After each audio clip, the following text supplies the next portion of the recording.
it just hello. Just occurred to me, I'm not sure I'm allowed to play the opening of The Godfather, but there you go, demonetised straight away. How are you, Mr. Tom? I'm not too bad, but I'm pretty sure you and most of your audience probably surmised that. Yeah. Oh, what night to do it on. Now, of course, those of you joining us here at the Adams Arms will be more familiar with our football content, along which lines it is only fair to say that Mr. Thomas, you don't need me to tell you, is a Leeds United fan. That's a great kit, by the way. And It's beautiful. and what a nice night. I honestly thought you guys were going to struggle to score goals this season. Shut up, me.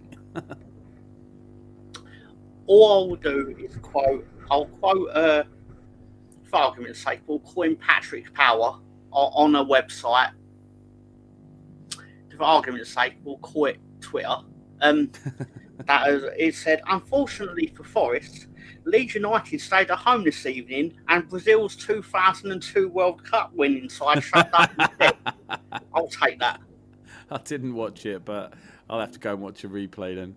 What a lovely result. But as I was just going to say, I think it was last Friday we did a show, and I really enjoyed it. To be honest with you, I was going to put this on a brand new channel, but I thought, you know what, it's a pub, right? So some nights you talk about football, but there are nights where you talk about things that...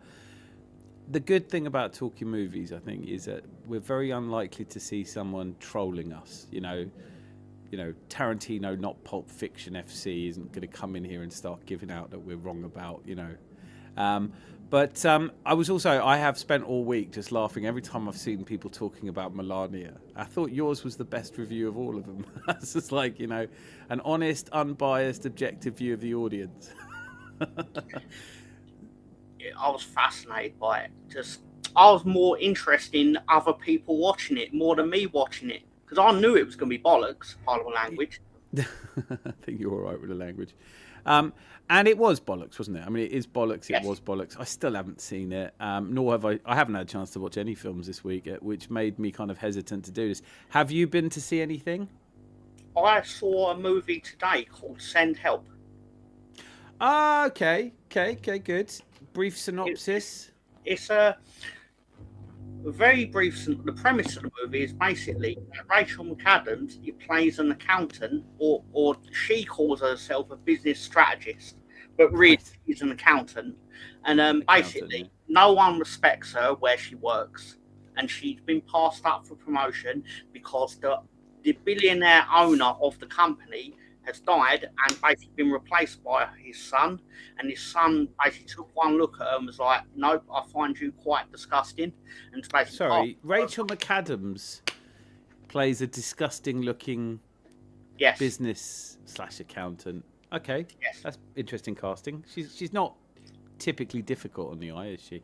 Well, no, obviously when the premise actually gets more into it, her natural beauty shows, and basically they make her look even better. Despite the fact that the actual premise has them in a plane crash, and they both her and the boss end up on a deserted island. And basically, the fact that they were mocking her on the plane about the fact that she's a fan of Survivor, the show. Right.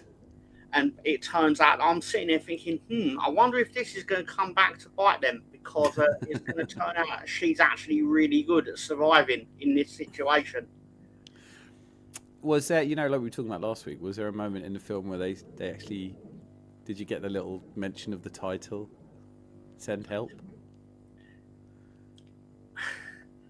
I can't think of a specific moment where it was actually that on the nose, but there was a bit where obviously he turned around and went, the guy basically was like, why haven't you built a sign in the sand saying help, or to send help? He didn't say that. He didn't say it in the way. Very disappointing. And says it and stares at the camera. Yeah, we do need. It does need to be in every film. It ought to be in every little film. So go on then. So plane crash. Yeah, the plane crashes, not through any fault of the people on it, in my opinion. I could turn out to be wrong, but anyway, they end up on... It's a bit early until we recover the black box to make assertions like that, but allegedly nobody was at fault. Yeah. Well, it's just random. It just happened. Like it's not even really a factor in terms of the plot. It just happens because in that situation, you're not actually really thinking, "How did this happen?" More just basically, "How can I not die?" Presumably. Yeah. I think the post-mortem into why it happens not necessarily in the midst of a crash, but Yeah. So was it quite realistic? Listen, do you know what I love in any movie? I love a good crash scene in a plane.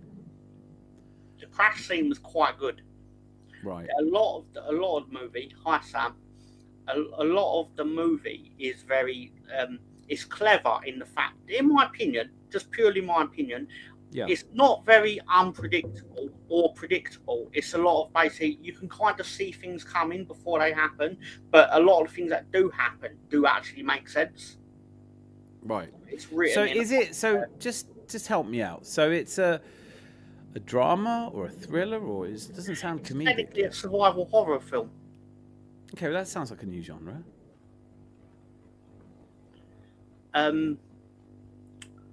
Well, you do get those like when they make like Resident Evil and things like that, I suppose. Do you know, I've never seen that. Am I right in saying that started off as a computer director? So yeah, isn't that the one that started off as a computer game though? What? Resident Evil. Yes, it did. Yeah.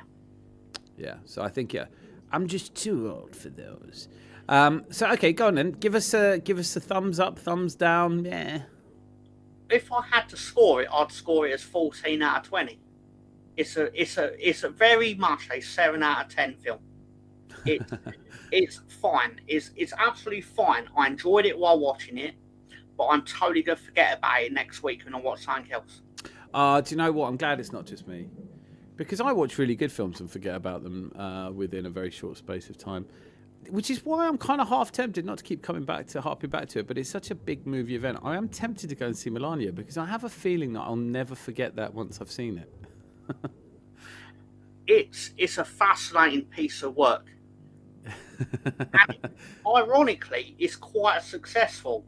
It's not going to make its money back, obviously. Oh, well, they were talking about this. More than people expected. Yeah, no. Well, largely because they've been buying up tickets and giving them out for free. I could totally believe that.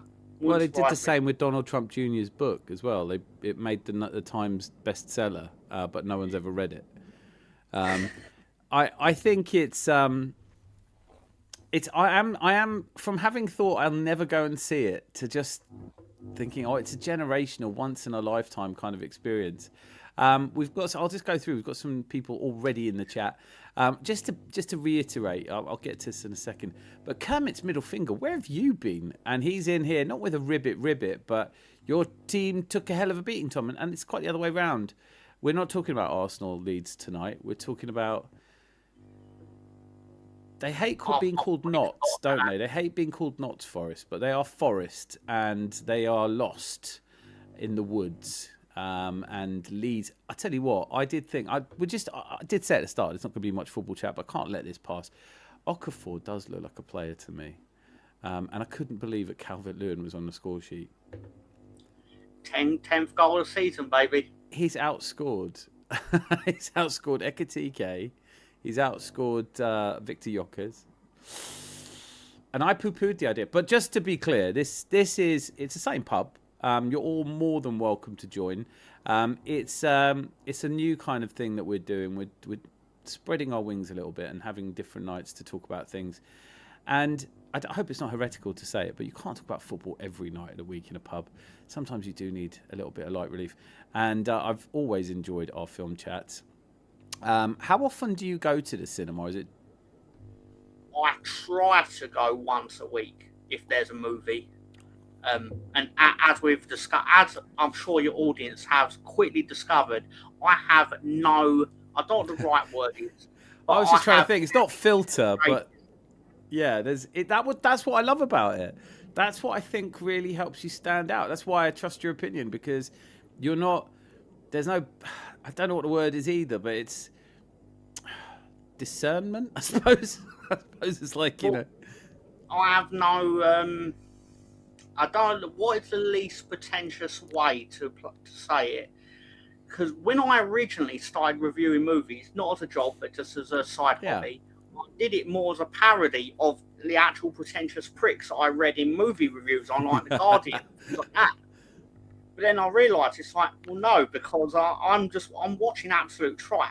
So treating it like it's art is wrong. I love that. And you know what I looked at, there were a few people that suggested, I always get this wrong. I always say, oh, so-and-so suggested, and it turns out it was someone else. I think it was Rosie, but it might have been you, and it could have been me. I don't know. But someone suggested a watch-along.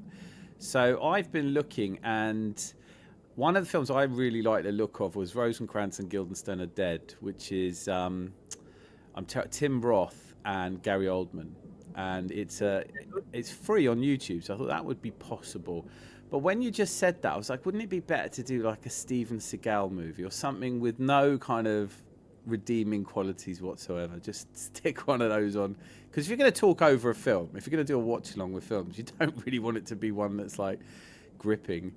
But that's an idea. Sean's here. Bloody good to see you, Sean. And so is his Lord High Slag, Mr. Greenwood. And it's so good to have you here, Sam, because I think it will become a tradition to constantly refer back to that one theory, which, if it has nothing else about it, we all know that it'll wind you up. But it's the single best theory.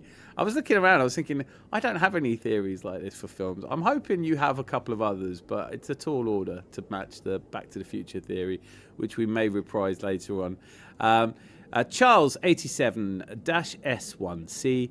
Dan, no football chat today, but we just did a little bit of football chat. But no, if you're hoping to find out who we think should line up against Sunderland tomorrow, or if you would like us to discuss whether or not Arsenal are going to win the quadruple, that'll have to wait, because today is a cinematic tour de force. I love that point as well, when you're reading Guardian reviewers, and it is just it's so pretentious. It's like, I really like Mark Commode's film reviewing, but even he drips into that kind of references to Swedish films you won't have seen and stuff like that. And Miss Melina, one of the best reasons. You haven't seen the Swedish movie of 1942.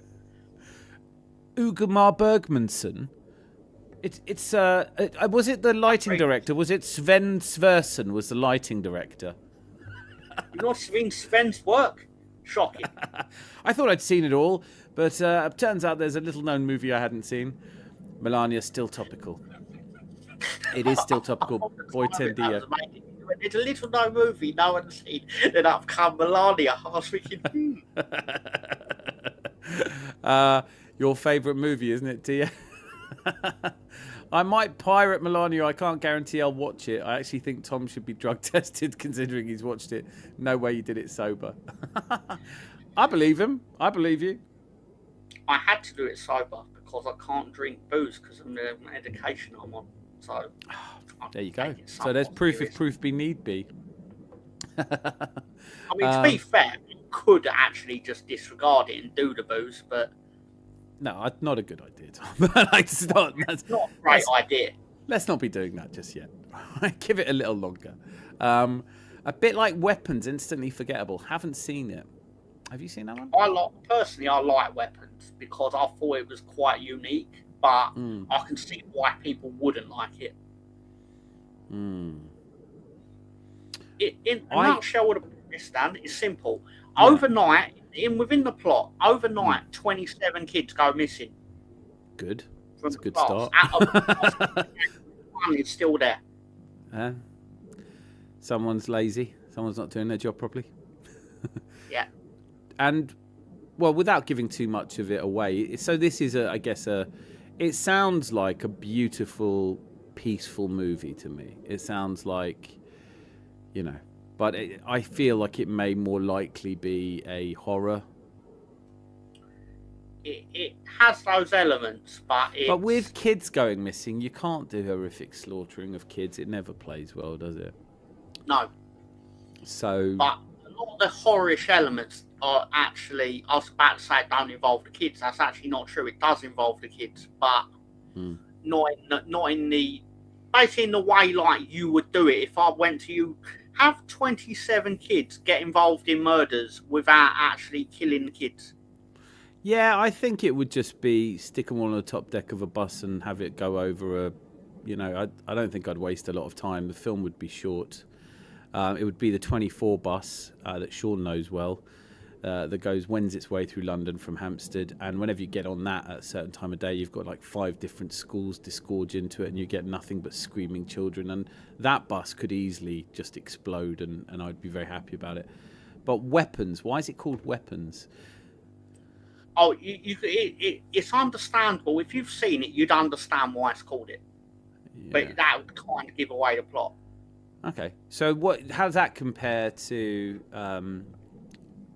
Send Help? Well, obviously the horror elements within Send Help are more visceral in terms of Rachel McAdams becomes a bit of a badass in the situation. I mean, there's nothing about it that I could tell you. How would you do this film? And you'd probably describe what happens. Well, so far we've got a plane crash and she survives. How many of them survive? I think there's about 7 people on the plane and 2 survive.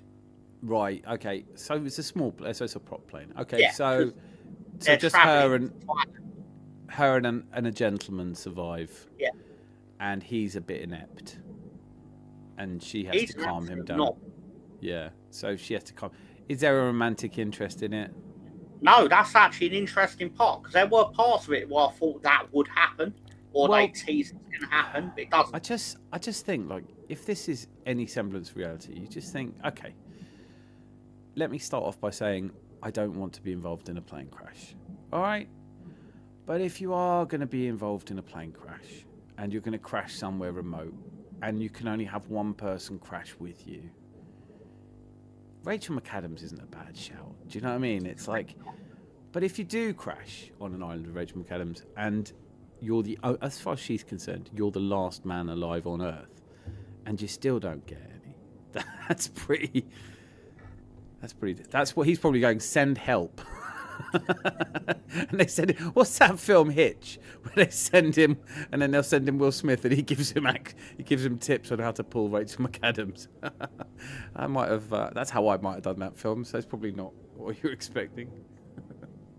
Like I say, it's a solid movie, but whatever I watch next week, I'll instantly put it out of my mind. Ryan's good to see you, mate. Happy Tom this week.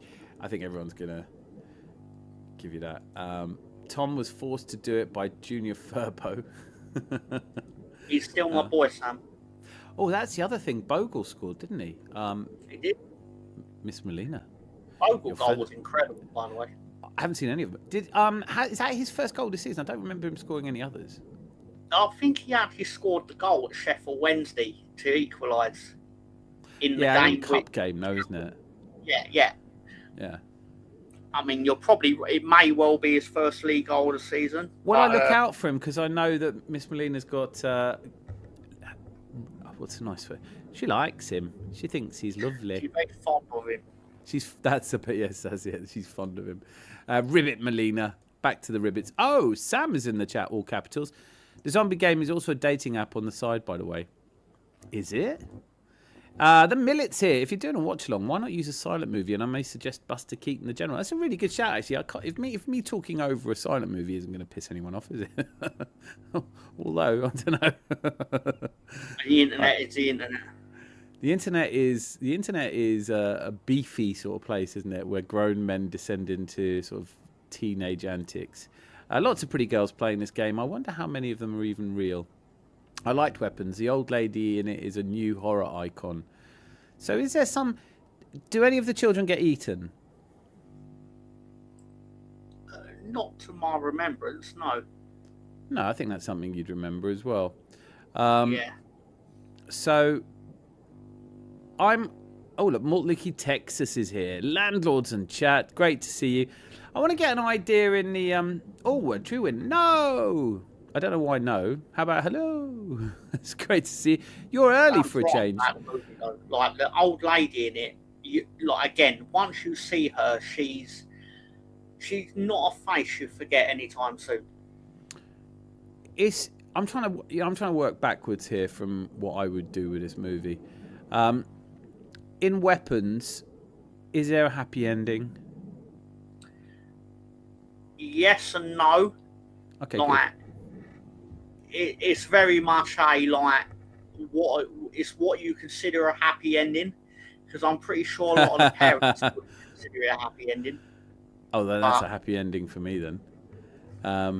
So, because it brings me to a thing I think we've touched on already, but it's this kind of the European versus the American cinema tradition. You know, like every American film has to have a happy ending. And I'm thinking of Missing with Kiefer Sutherland, which is a remake of a Belgian film in which a man realizes his wife has been kidnapped. And for months he tries to track down what happened to her until he finds a man who offers to help him and knows where his wife is and she's still alive, and then proceeds to bury him alive. And the last scene is him being buried alive. Of course, that story very much hangs on the macabre ending. And when Hollywood got to it, they were like, okay, we love this. We're going to make this. Get Kiefer Sutherland in. Just a couple of script adjustments we want to make. Instead of like her being dead and he buried alive next to her, can he just rescue her? It's like, well, no. But that's how they made the film. And then they wonder why, like, it's just so beige. It's like, you know, I literally don't know what to make of things like that. But I'm trying to think of, I'd love us to, in the comments, get involved here. A film that you love that doesn't have a happy ending. Because the first one that springs to mind for me is Pulp Fiction. But even the way that's made, at the end of it, Travolta's character's still alive. Yeah, I was about to say, it depends on what you consider the actual ending to be, I suppose, because of it being I don't know the right word. It's like an inside-out movie, isn't it? Like it's jumped up. It's not linear. That's what I'm looking at. Yeah, plot exactly. Is not linear. But I think it was made that way because of the studio saying we don't want him dead at the end of it. It's too sad. Yeah. And that in itself is quite ridiculous. I suppose I'm going to break my own golden rule, so hopefully you can forgive me for the purposes of light entertainment, which after all is the most important thing. I have always maintained that they never made a Godfather 3 and that film does not exist. It's such a pitifully bad film, it doesn't belong anywhere near the franchise. But Godfather 3, I guess, has a really shitty happy and unhappy ending, so that's one. But can you think of any that you like that have an unhappy ending? Off the top of my head, and obviously we're going to pretend there's not 9,000 sequels to it, but I would say Saw has an unhappy ending because someone has their foot sawed off. And I really liked the first one. Yeah. And before I got a chance to watch the second one, which I would have happily watched, it felt like there were like 9 of them, and that instantly I can't be doing that. I don't have the level of commitment. It's 10. Right, okay. So that just, to me, it's like, you know what? I don't think I'm going to want to watch any more of them. But I really liked Saw, but I'd be damned if I can remember what happened. I just remember the sort of puzzle at the beginning where they wake up. And the TV screen with, let's play a game. You know, so that's pretty much all I remember of it. I suppose one of the downsides of me doing any kind of movie show is I just don't remember anything that happened. It's like it has to really stick. Also, hello, well done, thank you. We don't see fallout after the movie is done. We don't see the fallout after the movie is done. Which I thought you meant the film. You're saying about the Kiefer Sutherland movie where basically the Dutch version, the ending is basically the main character's killed or is left to die essentially, whereas he's saying you wouldn't see the fallout of a movie after it occurs. Yeah. Well, I mean, that's the thing with any story, isn't it? It's where it begins and ends, and there's always something that happens after it. Rosie, Rosie, welcome to our dissection of the big screen. Now, Rosie is a film buff, but only in very small parts. It has to be very specific genres. So no Very horror. specific type of film. Yeah. Rom-coms, though, and not all of them. I liked Long Legs too. Nicolas Cage played his role well. I haven't heard of that. Are you familiar with Long Legs? Is that a character? I've heard it's a good film. Sam, tell us more. His Royal Highness Lord Slag. I think we're kind of... Do you know what? You're right. You're absolutely right. What am I doing? In honour of Slags in the Dark, which I think itself deserves to be a feature film one day. Probably be quite a low-budget feature film. No offence. Well... The lighting director will be like, I'm going for a pint. He'd be like, well, I'm here. I'll see you later. Yeah, I've come to collect my wages. Can I have my wages for the week? Sam says, hey, Slag royalty in the building. Indeed. The Bridges of Madison County. All right, okay. I have no idea what happens in the Bridges of Madison County. Is this a good film? Can anyone attest to that? Is it Meryl Streep off the top of my head? It's a film I think I'd probably really enjoy, all honesty. But I think it's Clint. I could be wrong. I think it's Clint Eastwood's in it. I'm totally wrong on that. Rosie, can you shed some light on this? No pun intended. Eden Lake. Cameron's middle finger. Eden Lake. He's right with Eden Lake. That is a movie where basically the villains essentially win. That doesn't happen enough, does it? It doesn't happen enough. Old Boy in a Way. I haven't seen that. Can you guys mention some films I've seen? Oh, here we go. Sam Greenwood. All Quiet on the Western Front was incredible. I loved it. I saw it get panned though. I loved it, but it's another remake. Maybe I shouldn't like it because it's another remake. Castaway. That very definitely has an unhappy ending because what you think he should have just stayed on the island. Oh, Truman with Apocalypse Now. What is the very end of Apocalypse Now? Obviously I remember the main scenes, but what actually happens at the very end? Obviously, no. Actually, do you know what the rule last week, which I established, which is a film, if it's over 5 years old, you can spoil it to all your heart's content. Christopher Walken, I know he doesn't make it through that film. That film, interestingly enough, the myth of Russian roulette that the Russian officers used to play in the Napoleonic era, it's just not true. There's no record or account of it ever happening. And before Apocalypse Now, no one ever died playing Russian roulette. Since the filming of Apocalypse Now, since it appeared in the cinema, 28 people have killed themselves playing Russian roulette. Here's Monkey See, Monkey Do. What kind of a person watches that film and thinks, oh, I want to have a go at that? You say that, but I've seen some people in my time in the gambling game which do some silly things. Yeah. Never quite that stupid. I mean, it's hardly like... you think you can't say anything about human beings that isn't true of some idiot. But, like, that's a pretty specially dim move, that one, isn't it? Not a film, but Breaking Bad didn't have a good ending, neither did Friends. Friends, I can't believe they're doing Happy Meals for adults. You know, if you wanted proof that the Western society is infantilizing adults into small children, it's like, now you can go to McDonald's, get a Happy Meal with a little toy figure of one of the cast of Friends in it. The Mist. I haven't seen The Mist, but The Fog. The Mist is insane. I haven't seen it. Is it like The Fog?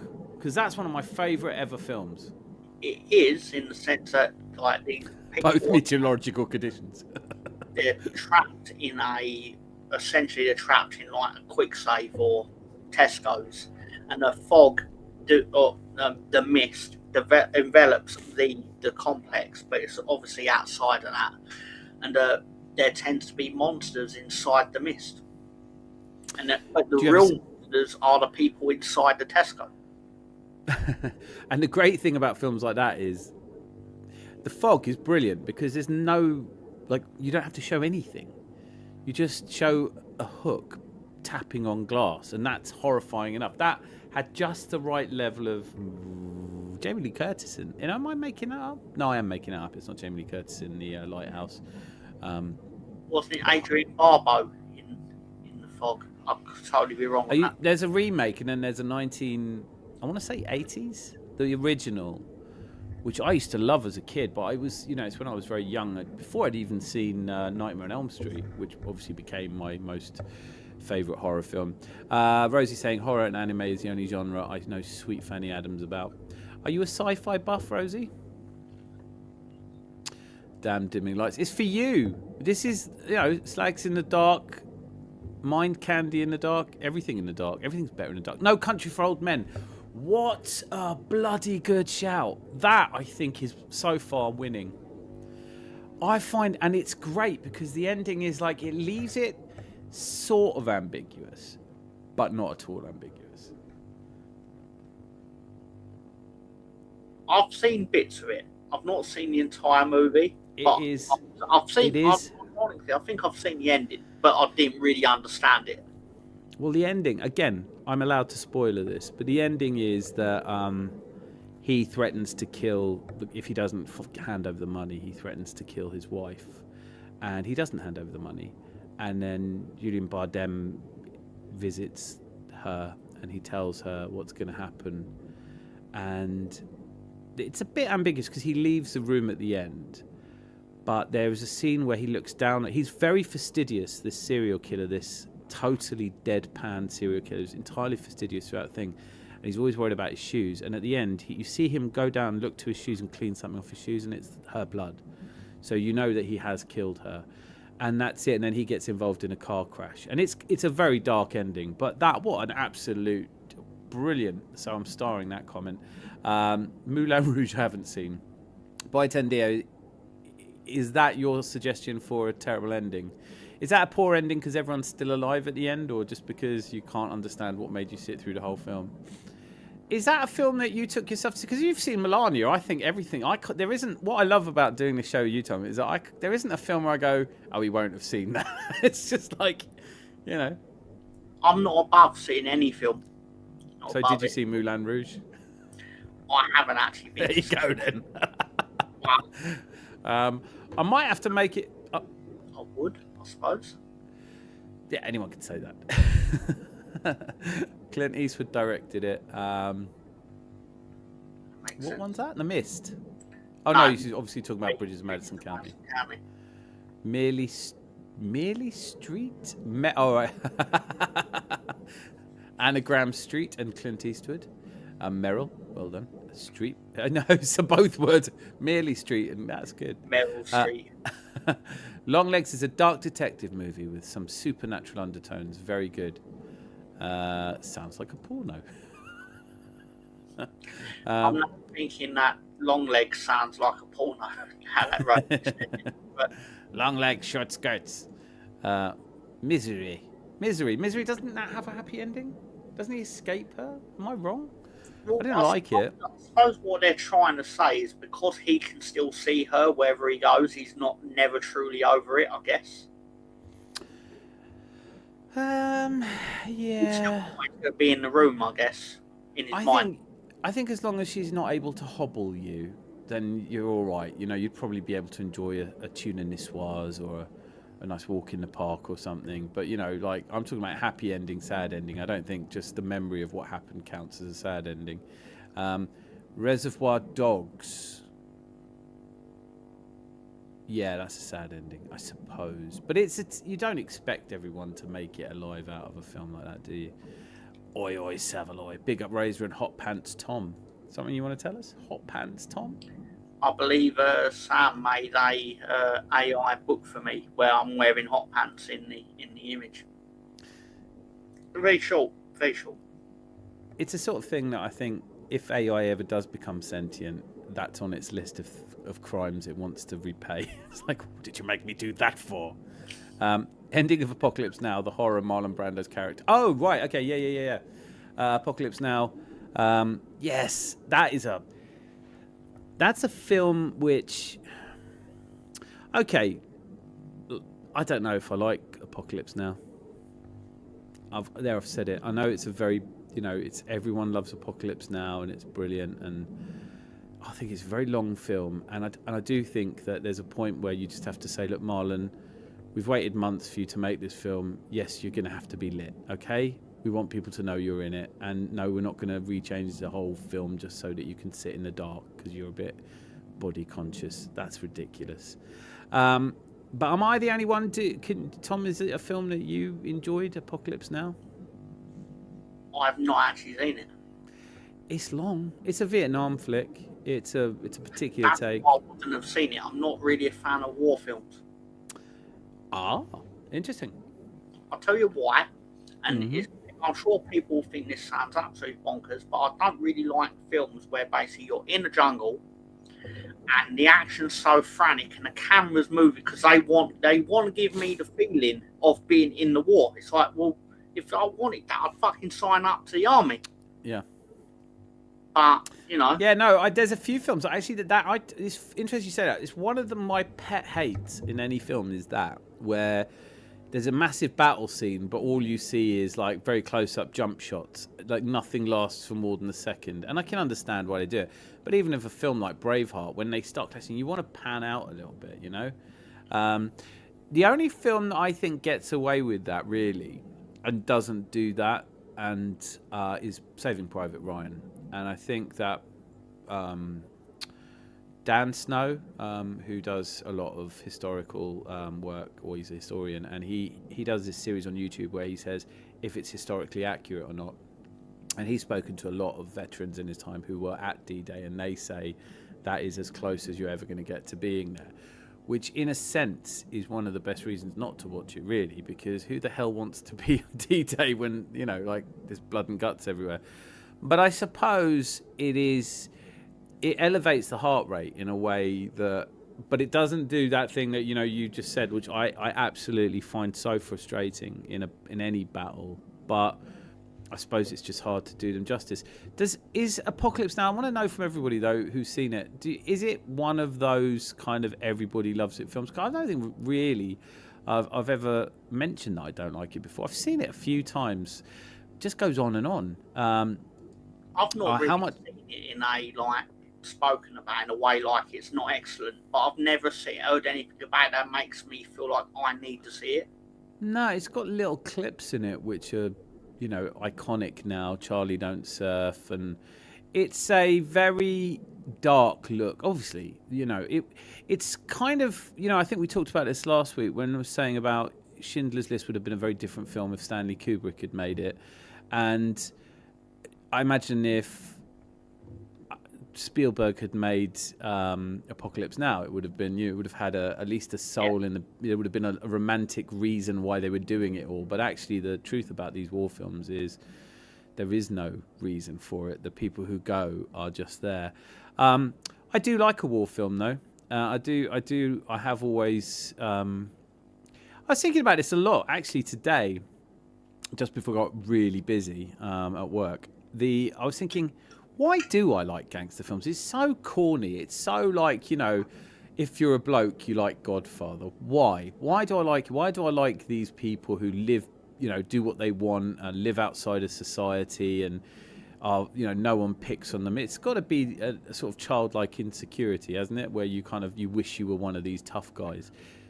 Yeah, I perceive. Again, I could totally be wrong, but it's very much a case of you'd love to be able to do it, but you're not able to do it.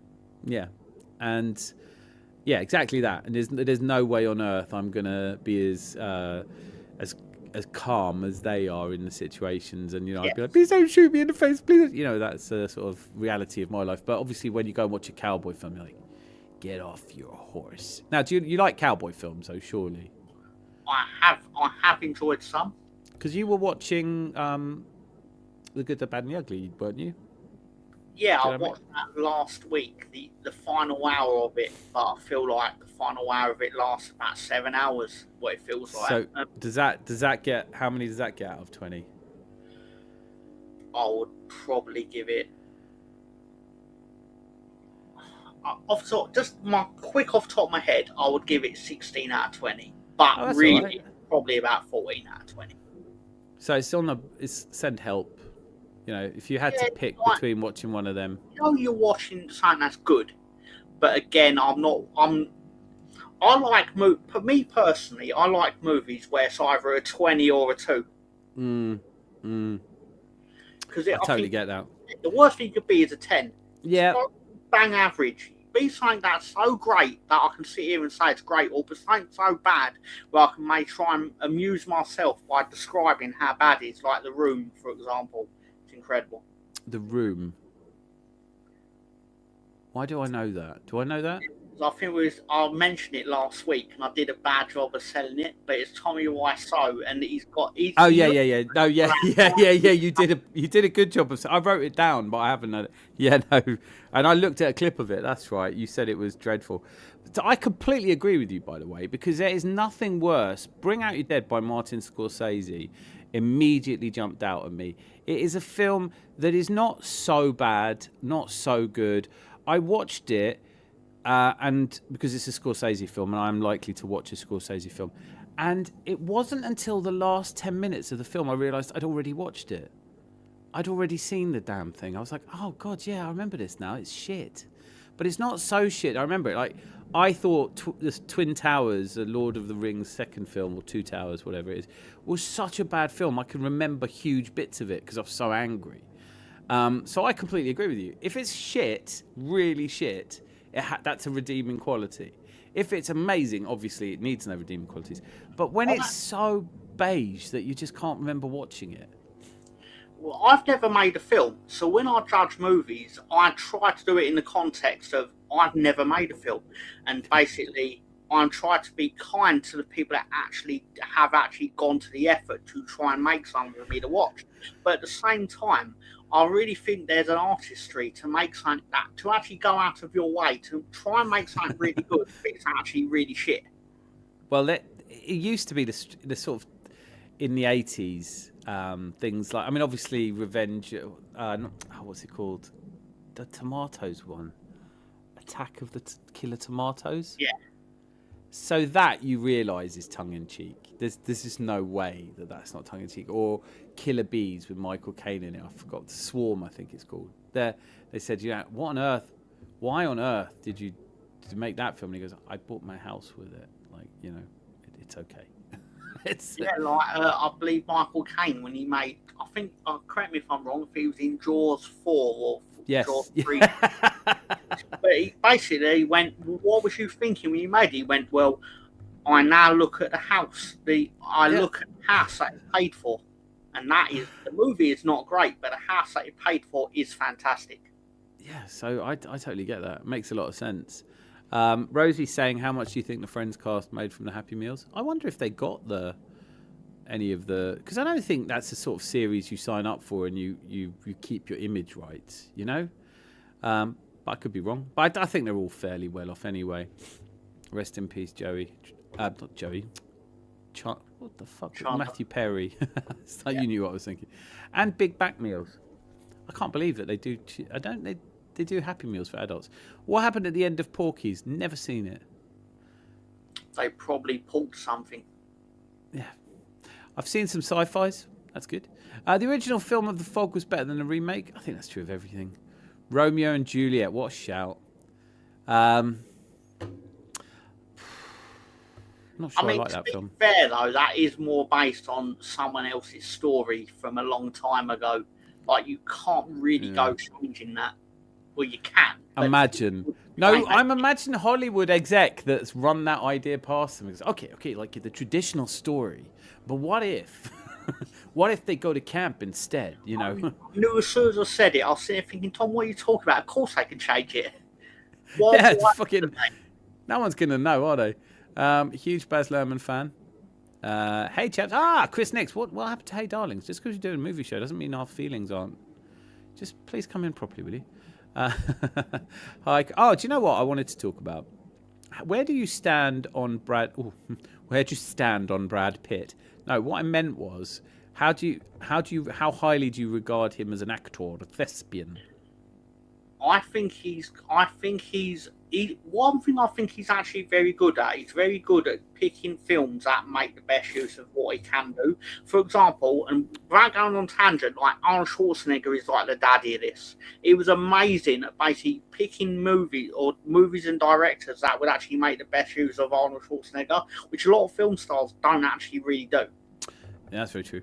That is very true. I mean, like, I think Johnny Depp's pretty good at that.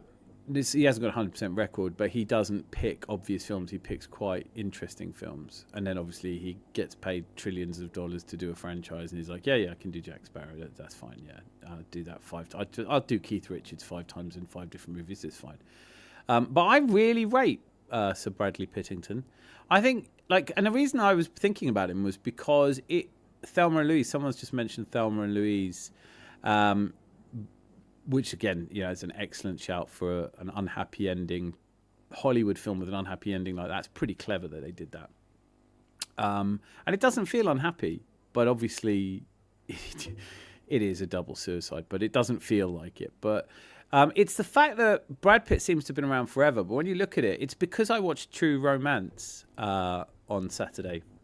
I had the afternoon, I had the television to myself, so I watched True Romance, which I'd forgotten how good that film is. The scene with Christopher Walken in it is just mesmerizing. He is without question one of the greatest. I mean, just his voice and the way he speaks, the crazy Foo Fighters. Is just because that's what David Grohl says, that they met him before the MTV, and he said, I've got to present you. How do you pronounce your band name? He says, we're the Foo Fighters. And he goes, okay, next up is a band called Foo Fighters. You can't it's just an absolute classic. But so True Romance obviously has Brad Pitt in it, but you're watching it going, it's a very small part for Brad Pitt, and then you suddenly realise it's because it's one of his first films. He's not really an actor yet, and then you think, God, he's all right. I say that, and 30 years has flown by for me, but I sort of don't remember him appearing on the scene, and then he just does appear on the scene, and I think he's been in some of my favourite films. Moneyball, I thought he was absolutely outstanding in that film. I thought he was good in Ocean's 11, as silly as that sounds. But I thought he was very good in it. He had this character quirk, which I feel like it's pretty much a thing you do just to see if you can get away with it, and you can get away with it if you're Brad Pitt, where he's eating in every scene. And what's brilliant about him, it's funny you should say that, because he's an actor who actually eats in films. One of my I have this real problem with watching people, if you ever watch The Big Bang Theory, it's a brilliant comedy. I love it. It's great, fantastic characters. But they sit there pushing things around these little plastic trays, and it's just shoot the whole thing after you've eaten, because this is doing my head in. I can't concentrate, because obviously I'm a glutton, so I'm I'd eat that, just eat that. But no, there's he commits. He will go straight through it. But then there's Fight Club, which he's brilliant in. Troy, which is just a dreadful film, but he plays Achilles in it, and he's brilliant in that. Can you let me know in the comments how do we feel about Bradley Pittington? I bloody love him. I think he's fantastic. I think stuff. I don't think I've seen him. I don't watch a movie just because he's in it, but I won't watch a movie because he's in it. I might be getting to that stage, It might be getting to. I would never have thought it would. But if he's in a film, it kind of says to me, excuse me, I think he picks great films. I think he reads good scripts and can visualize it, or whatever that skill is that you were just talking about, where, the skill of picking a good film. I think he definitely does that. Every movie has a sad ending, even the happy ones. Boy, Tendio, I tell you what, on the football chats, you're super optimistic. You've gone a little bit goth kid here. It's fucking all right. Well, in the context of the film, obviously I know that all existential crisis alert. That's just the equivalent of going, even when we win, we lose. Well, that's a quote from one of my favourite films that we talked about, was mentioned last week as well, White Men Can't Jump, which, because sometimes when you win, you lose. And sometimes when you lose, you really win. And it's certain films are just eminently quotable. Jumanji's got a happy ending, hasn't it? Well, yeah, I would say that it does. I can't remember it. I remember it, but it's not for me. Never Ending Story has a sad ending because the story is over. Well, when I was a kid, I genuinely was afraid of Never Ending Story because I thought it was literal, basically the movie would never end if I watched it. Yeah. I was a stupid child, I'll openly say. Stupid child super clever adult, or at least fairly gullible adult. I've had my moments. No, I mean, like the joy of life is when you admit how stupid you are and how daft you are. Yeah. The sheriff being a person of the past trying to catch up with two men at odds with each other, then quitting his job is really telling for a movie called No Country for Old Men. Oh, these are great comments, True Win. I would recommend. I think you'd enjoy. I don't know why. It's obviously a story about a psychopath. Really, it centres around some fairly psychopathic characters and money and greed. But it is dark, and it's just a very clever film for moments that capture your imagination. You know, needlessly cruel, but it's kind of always reminds me of Seven Psychopaths. They are very different films. Seven Psychopaths is just hysterically funny in places, and No Country for Old Men is not. But they are kind of linked in my head for some reason. And that, you could say, has a sad end. So I just want to make a quick pivot. I like heist movies, but part of the reason I liked Ocean's 11 was the fact that they actually did the heist in a way where they anticipated what the failures would be, but they tried to work around it, and it wasn't perfect. Whereas, for example, Ocean's 8 was a perfect heist from what I remember, and nothing went wrong. You're talking about a remake. These are the remake films. They're not Ocean's, because it wasn't Ocean's 7, 8. So why is it? I don't know. Yeah, 11, 12, and 13 was Brad Pitt, and 8 was Anne Hathaway and all that. Okay. I'm not sure I've seen Ocean's 8 then.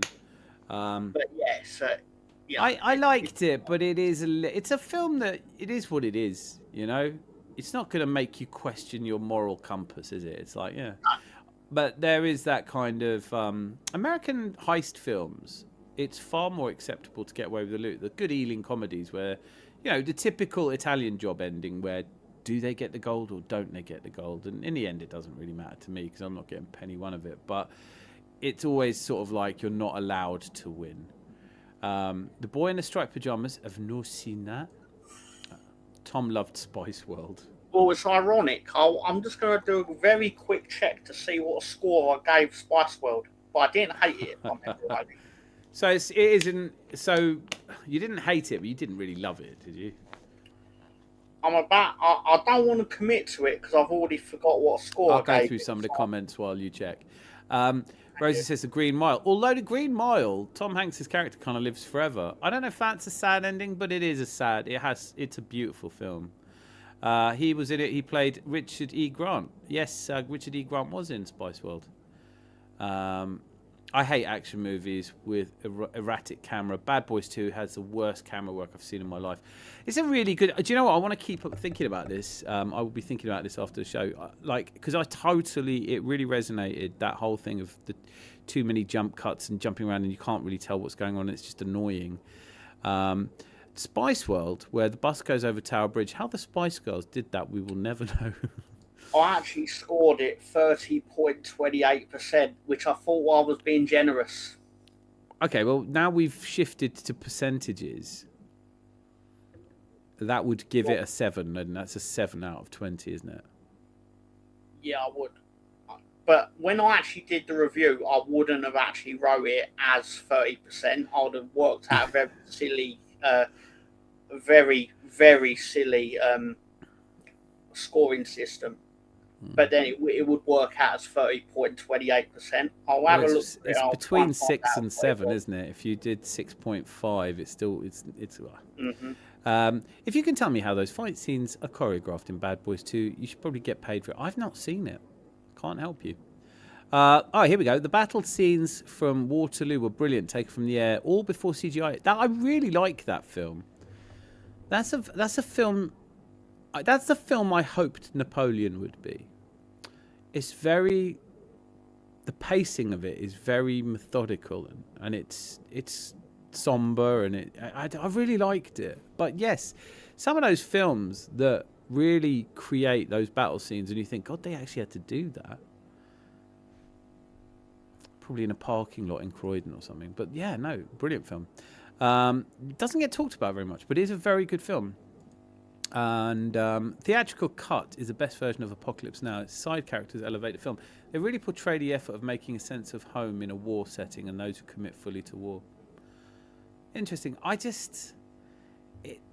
it's a film that I think I can't be the only one who has a tendency to kind of see a film that's hyped up and everybody likes it and just think of it as a classic, even if I didn't necessarily fully enjoy it.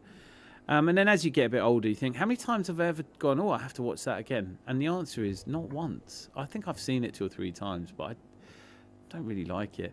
What do we think of movies generally that go over 2.5 hours? Well, depends on the film. There are some films I'm gutted that they're not 4 hours long, and there are some films like Avatar Part 3, 2 and 1, where you just think it's all one movie in it. I think you've worked... Go on, Tom. Over to you.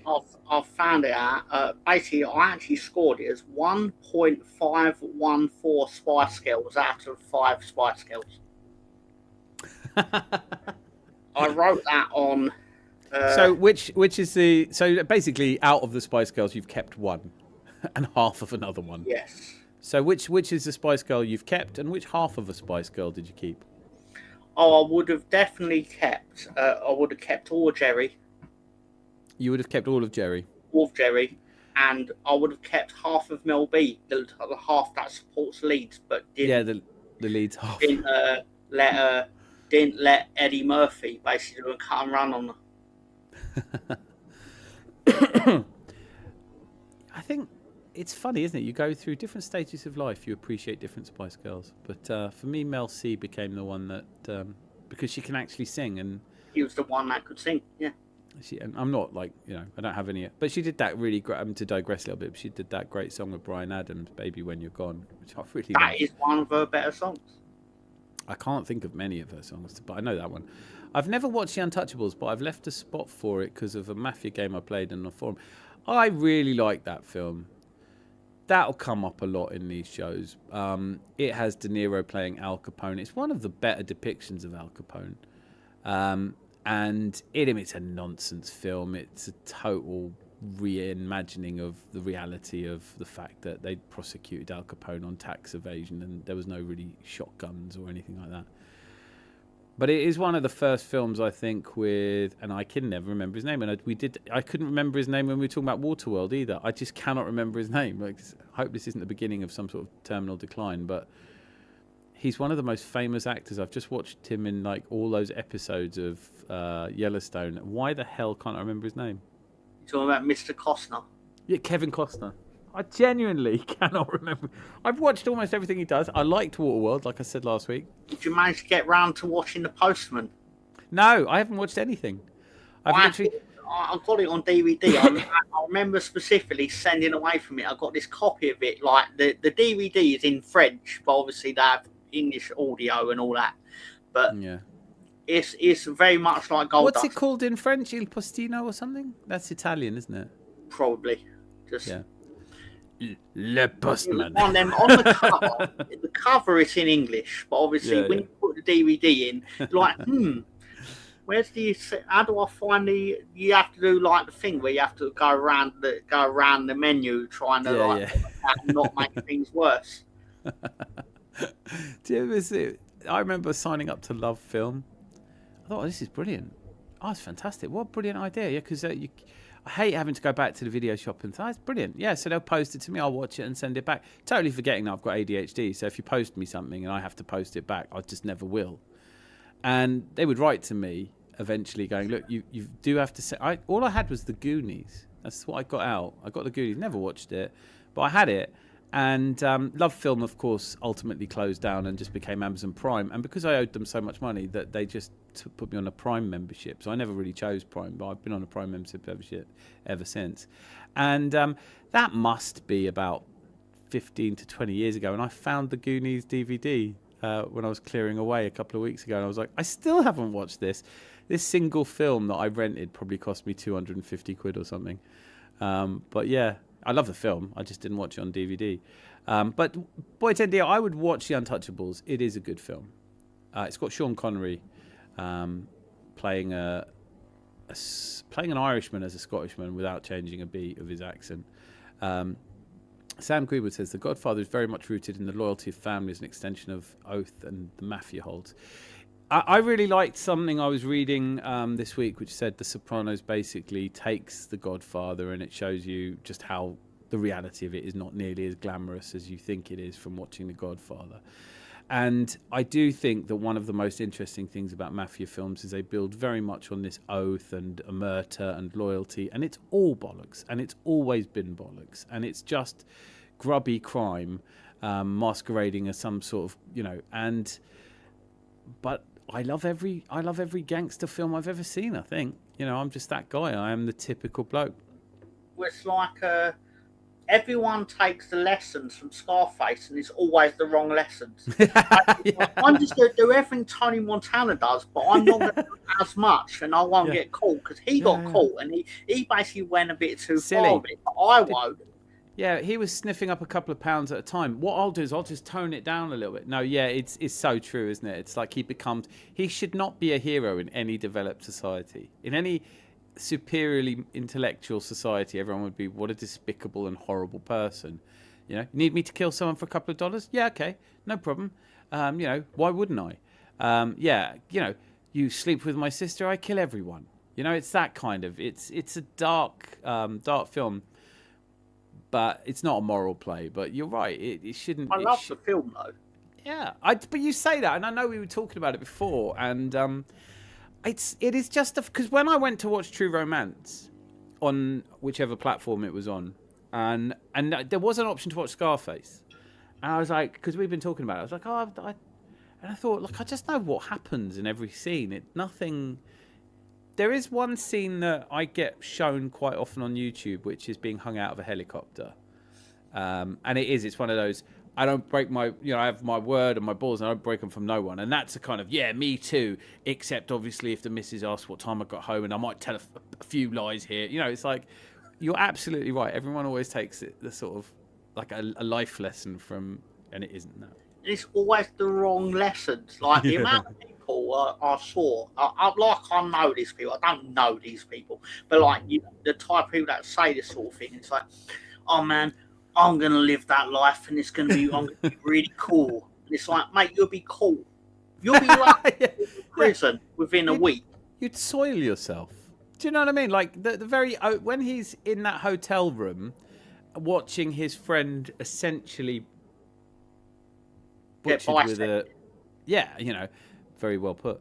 That do me. I don't remain composed I don't know. It will shock no one to learn that I've never been in a similar situation, but I am fairly confident as I can be in a similar situation. I would not remain composed.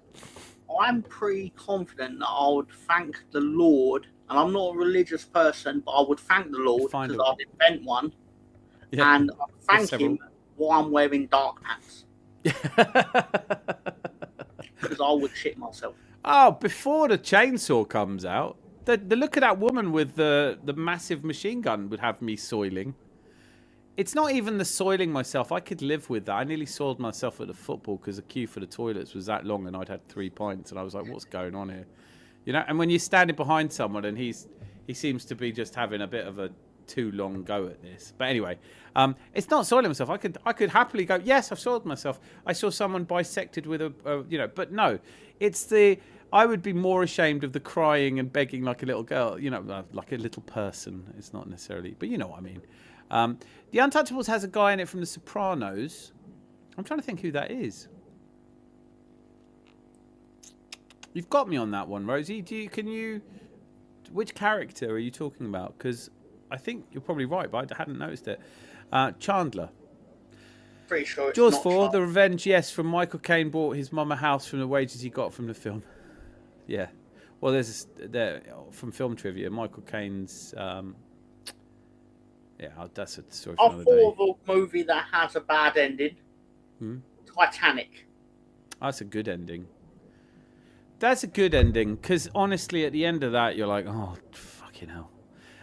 But my favourite thing about Titanic is just that she's on this massive door, but you could probably fit 5 or 6 people on it, and he's hanging on, and she just, no, is it all right if I come on that door with you? The true victim of Titanic is, apart from Leonardo DiCaprio's character, but the true victim is obviously the husband of Rose, Kate Winslet's character, because he's had to live through his life not knowing that she secretly loved this guy that died, even though he could have got on the door. Could have eaten him alive, didn't it?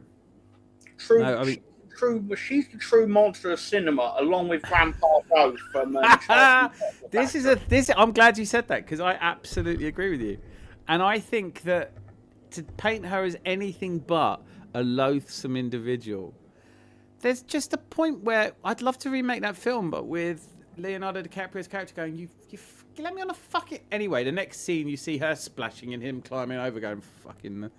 I'll find someone else. He's only known her 24 hours, for God's sakes. Makuzi. Keijar Makuzi. The Banshees at Inisherin is my favourite movie of the last 8 years. I really liked it. I really liked them, the two of those together. It's a gentle film. I'm surprised it's your favourite film of the last 8 years. It's not my favourite film of the last 8 years, but I was very glad I saw it. Brad Pitt is in the same category as Tom Cruise. If they looked like hobbits, they wouldn't work. Oh, yeah, but I mean... Oh, yeah, unlike so many other... Like Johnny Depp. Don't get me started on Johnny Depp. Listen, I think Johnny Depp's a good actor. And also... Can you blame the studios for casting people that people want to go and watch? I mean, men get away with it. There aren't as many females who are... I know we touched on this last week, didn't we? I think Tom Cruise is as bad as some people say. I do think a lot of it is because of what I hear about him, like personally, I suppose. Which I suppose is a fair reason as well, but, you know. He's not... I liked him in Jack Reacher. I know I said this last week, but I just never expected to like that film, and I really did. And I enjoyed it. I enjoyed the sequel of it as well. I can't remember. The sequel is where the girl comes up to him in the bar and pretends to flirt with him, and then he insults her, and then some men try to beat him up in a car park. Or is that the first one?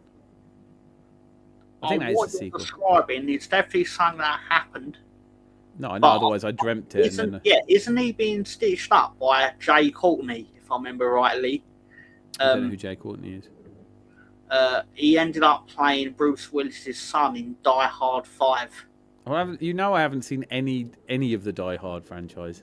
No, but hopefully someone in your audience knows what the fuck. Oh yeah, they all know what you're talking about. I'm just the only one sitting here lost. I feel like, you know. Hey there.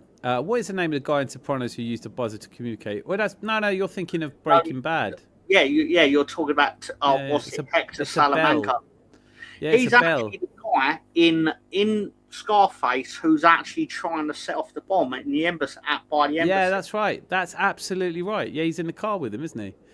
Yeah. That's absolutely right. It's funny when when I watched True Romance, I saw James Gandolfini. I thought, oh, he's got these little moments. True Romance is great. Gary Oldman, the villain, is such a treat. He's not in it enough, but he is amazing. I just really love that film. The best thing I've seen him in is when he's in Leon. Yeah. When he pops the pill and then does this thing with his neck. They're almost, because there's a guy in Leon who is his sidekick in the police force who also has white dreads. So there's a thread. I know, that's a tenuous link, but there is a sort of Leon. By the way, I could talk about all day. It's such a good film. He's so good in it. He is so good in it. And the pot plant. There's just so many little details in it that bring it to life, that give it depth that you wouldn't expect it to have. Boy 10 Diaz says, I think Brad Pitt is a brilliant actor. He is. Makuzi point out that's Breaking Bad. We're talking about films, but can any of you two do any impressions of any actors? No, I can't, but I'll happily try. Okay, I was in the middle of doing one there, but I don't know if that resonated. You talking to me? All right, well, we'll just let that go. In Scarface, when he goes, fly, little pelican. What's that? I don't remember that bit. I think he sees it on the TV screen while either he's in the bath or Michelle Pfeiffer's in the bath. No, I remember if Michelle Pfeiffer's in the bath. A program about pelicans on telly. Fly, little pelican. I was like, It is basically what happens when you do too much cocaine, right? Yeah. Who put this thing together? It would be quite good to dub that into a more camp voice, you know, or just do something with it. Just take films of that magnitude and give them all silly voices. Pitt, I'm going to do this. Pitt, DiCaprio, Samuel Jackson, Denzel, best actors of a generation, in my opinion. Right, I'll give you Pitt. I don't think any of them. No, I don't think any of them are the I'm best surprised actors. you managed to say Samuel Jackson without saying motherfucker. Because he wouldn't be able to say it without saying that. Saying that, Samuel L. Jackson is in True Romance for about 15 seconds. And that might be the first time I ever saw him in a film. And you don't recognise him. And I like... Dean Gaffney is the greatest actor of all time. End of story. If it is the end of the story, it's not a happy end of that story, is it? I always like how, I don't know whether this is true or not, but they've allowed it to be inferred that the drifter in Kill Bill, who played the organ, is Jules from Pulp Fiction. Because they're both Samuel Jackson. You know what? However many of these shows, we've only done 2 or 3 of these now, but like, it should become a recurring theme to find out what people's best theory for what is in that suitcase in Pulp Fiction. Because obviously nothing, that no one will ever get this right or wrong. That's beautiful. For a start, I absolutely... Exactly. And could it be Alan Rickman is in the briefcase? Or Mrs. Doubtfire. One of those two, definitely. It absolutely could be. There's no reason it can't be. Yeah, no, none whatsoever. I'll tell you what's not in the briefcase is Nottingham Forest 3 points at Ellen Road tonight. I've never been on your show after Leeds have won a game, so I just want to enjoy that. That's true. We've never had a show after Leeds have won a game. No, because that would involve actually having to win a game. But yeah, just no. I mean, I was going to say it could be the Invincibles trophy because that's gold. You know, that's my best guess at what's in there. Brad Pitt Friday was in the Mexican. That's well odd, Chris. Brad Pitt is awesome. He's so good in... He is... Listen. I fucking love Snatch. Yeah, I know. And you still haven't seen Lock, Stock and 2 Smoking Barrels, have you? Not. And because of that, it's probably the one film I know I'm never ever going to watch because I fear it's going to make Snatch worse. And I love Snatch. So I don't want it to make Snatch worse because Snatch is... I don't say it's perfect because no movie is actually perfect. They're not in a... They're separate films. They are entirely separate. They have different... I know it's not a direct sequel. And I understand that. But everyone went on about it so much, but I happened to see Snatch, which is why I sort of gravitated towards it. It's a great follow-up. I mean, to make Lock, Stock, I'm pretty sure it's the film he made after. And it has a much bigger budget, obviously, than Lock, Stock. But that's some extremely good filmmaking, you know? That I loved Lock, Stock so much that to even be able to say, look, Snatch is, maybe if I don't think it's quite as good, it's in the conversation. It takes some doing. What marks would you give The Good, the Bad and the Ugly if it didn't have that musical score? 15 out of 20. Bloody hell, so the score led that. So you gave it a 16 or 17? Yeah, but you know when you know you're watching a movie that's good, but you're not as quite as into it as other people that are watching it? I mean, the absolute... If that's a genre, let's say we define a genre as films that you know are really good but you don't really enjoy, then Citizen Kane is the genre-defining film because I'm watching it going, yeah, look, all the techniques are brilliant. I couldn't give a shit. Do you know what I mean? I just don't care. I don't care about anything. I like Brad Pitt. It's a good movie. 12 Monkeys. Oh, yeah. So Sam was saying Pitt was good in 12 Monkeys, also very good in 7 and Once Upon a Time in Hollywood. I loved him in Once Upon a... So, okay, interestingly enough, me and the missus sat down and watched Once Upon a Time in Hollywood, but for some reason, halfway through the film, we were just like, well, I think we were tired and, you know, just like, going to call it a day here and come back to it. It then took nearly a year to actually... And by the time we've come back to it, I'll start watching it from start. The thing that always put me off was knowing it was about the Sharon Tate murder and the real Sharon Tate murders, the Manson family. And I think I stopped, and I wasn't keen to get to the end. So when I actually watched it all the way through, again, I can't be spoilering it because you should have watched it by now.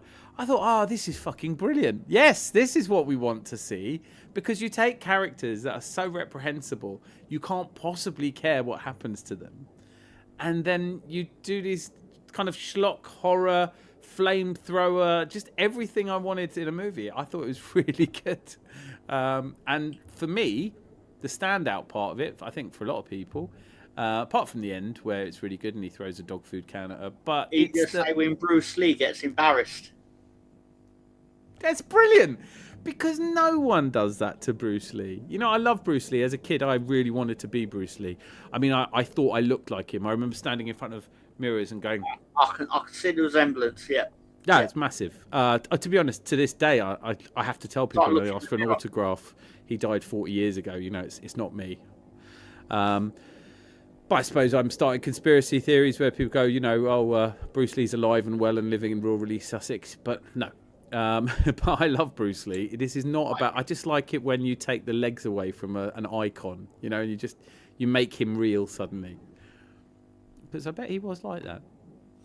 The thing with that movie was just how much, basically, Quentin Tarantino cast Margot Robbie purely because he wanted to look at her feet. Is that true? Well, I can't just justify any other way. She's a fine actress. That's not the point I'm about to make. She's a fine actress. But the fact of the matter is, he took every opportunity he could get to have her... You know, they do the scene where she's Sharon, but she's watching a movie in the cinema, and have her feet up on the seat. But the camera is practically... If her feet had an arsehole, that camera would be up it. Do you know what? I'd never thought of it, but there is something to it. I think that what's interesting for me about that... That's the sadness of that film for me, when you see her going to the cinema and you think, I wonder if the real Sharon Tate did that, and you just realise a life snuffed out so short and a pregnant woman at that, and it just is it's a horrifying true story that they've somehow turned it into a slightly happier film, happy ending where it really isn't one. I like Brad Pitt in a movie Interview with the Vampire with Tom Cruise and Christian Slater. That's quite a long film, but I enjoyed it. It's all right. So I don't think he's good in that one, though, to be honest. Christian Slater's not one of my favourite shit actors, but I like him in a movie called Alone in the Dark. It's based on a video game, but he is awful in it. It's fantastic. I loved it. Is he?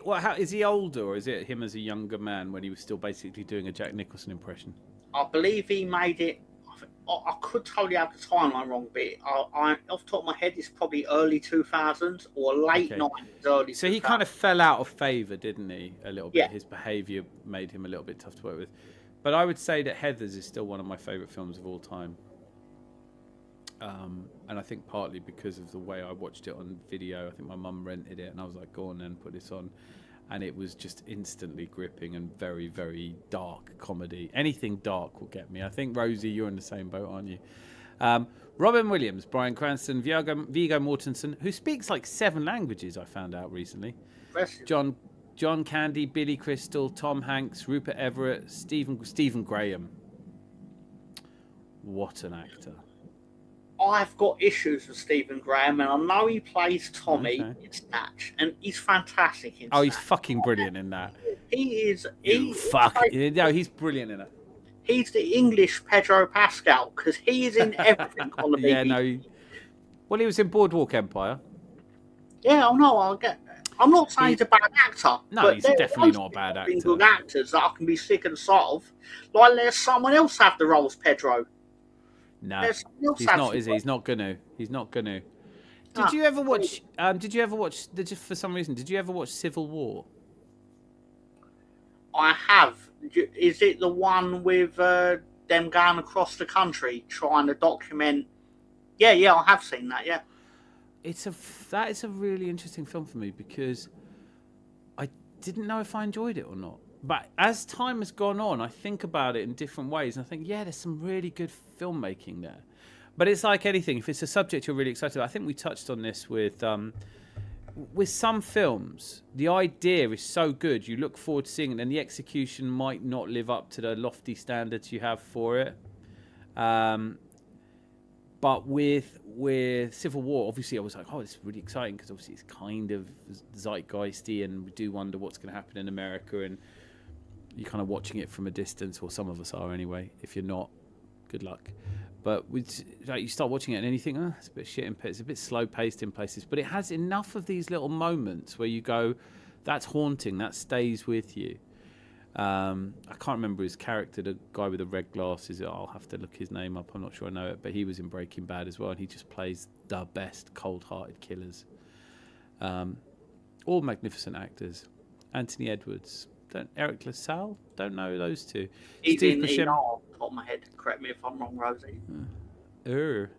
Saving Private Ryan, D-Day scene is level above. It is. I mean, I think it really is, and it comes back to what you were saying about war films, the jump cuts, and it just doesn't work, because you can't really. It just becomes unnerving, disorienting. I don't like when I have to rewatch a movie just to understand what happened in the scene. Which takes me, interestingly enough, leads me to question: have you seen Cloverfield? I've not.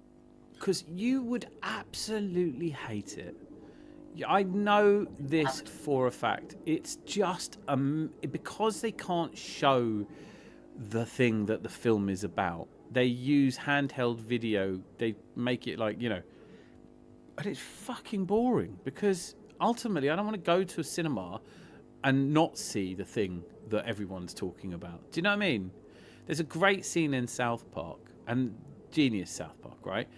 But there's a war between the forces of heaven and the forces of hell, and I can't remember which character is standing watching it. Oh my god, this is easily and all you see is him watching the battle, and he's like eating popcorn and going, this is easily the most amazing battle scene I've ever seen in my life. If only you could, and it's one of those. So they parody all that, but in Cloverfield it's just a shit film. Tom Hanks is in the Epstein files. Fuck. I don't really have a take on that. I don't know if it's true, so I'd have to stick an allegedly on it. I'm surprised I'm not in it. I love Jon Stewart. Jon Stewart is like, I was Googling myself to see if I was in the Epstein files. Come on, we all did, didn't we? And he goes, and he was. Apparently Epstein had this idea that him and Woody Allen were talking about making a film. And they thought someone like Jon Stewart could be the presenter, and he was like, "Someone like Jon Stewart? So what am I auditioning, or am I in this fucking movie?" It's like, Epstein is actually, I could totally be wrong, but Epstein is one of the people that actually is the reason why microtransactions now exist in video gaming, because he basically said it should be a thing to someone that works at Microsoft, and that was in one of the emails apparently. Prick. Apart from all the sex crimes, double prick. Yeah, that's brilliant. That's what people remember him for, prick. When you're gone. I wasn't a Spice Girl fan. Oh, fuck off, Anthony. Methinks he doth protest too much. I bet you stick that on, and he's had a couple of those strong ciders we keep in the basement for him, and he'll be singing along to Who Do You Think You Are? Was one of the first CDs I ever bought, that Spice Girls album, I must admit. Oh, God. My sister was a huge Spice Girls fan, so I remember Sean, I don't know if he's still here, but Sean was in earlier. I saw my very first time I ever saw a Spice Girls. We were in his living room, and they came on the telly. I don't know what we were doing, but we both were sort of transfixed by this song and watched the whole 3 minutes of Wannabe, Zigga Zigga, and then just looked at each other and just went, fucking dreadful. They're not going to do anything. How right we were. I mean, how right we were. Although, I found out years later that my brother and sister did karate and were taught by Emma Bunton's mum. So, there you go. I've actually cooked for Jerry. Probably said this too often now, but, it's my only claim to fame. I've cooked for Jerry Halliwell. How are the server was going, Dio? How are the server was going, Dio? I like it, server wars. I don't have a fucking clue. Oh, server wars. Oh. What are server wars? They Tell the have ancient. explained it to me, but I don't fully understand. It's a video game online thing where basically you have to dominate a server or something. But I enjoy him telling me about it because he gets very much into it. I'll take it. Lucky Sings here. Glazers out. Tomorrow we need to make sure to keep tight. This is films. Sorry, Lucky. We're just doing films today. Damned United hasn't come up in conversation yet, but that's a battle crossover. Mr. Brooks was good. I think I haven't seen that one. I don't think that is a Kevin Costner. Correct me if I'm wrong, Kermit. No, it's the other one, isn't it? It's Kevin Costner's in it, isn't it? I thought it was Tom Hanks. I could totally be wrong, but I do think Kevin. I think those two are interchangeable. Have they been in a film together? Probably not. Ergo, they are the same man. Simply put. Lucky, how are you? What movies do you have sad endings? Has anyone seen Embrace of the Serpent? Very low budget, but one of the best post 2000. No, but that'll go on the list. That is Kevin Costner, I believe. Oh, you are absolutely right. Yeah. What am I thinking of then? I'm thinking of a film, Tom Hanks. I'm thinking of a completely different film. I thought we would just be friends. Things will never be the same again. That is a song by Mel C. Yeah, I think Rosie put somewhere up here. I could name all Mel C songs. I went to see her live on a solo tour.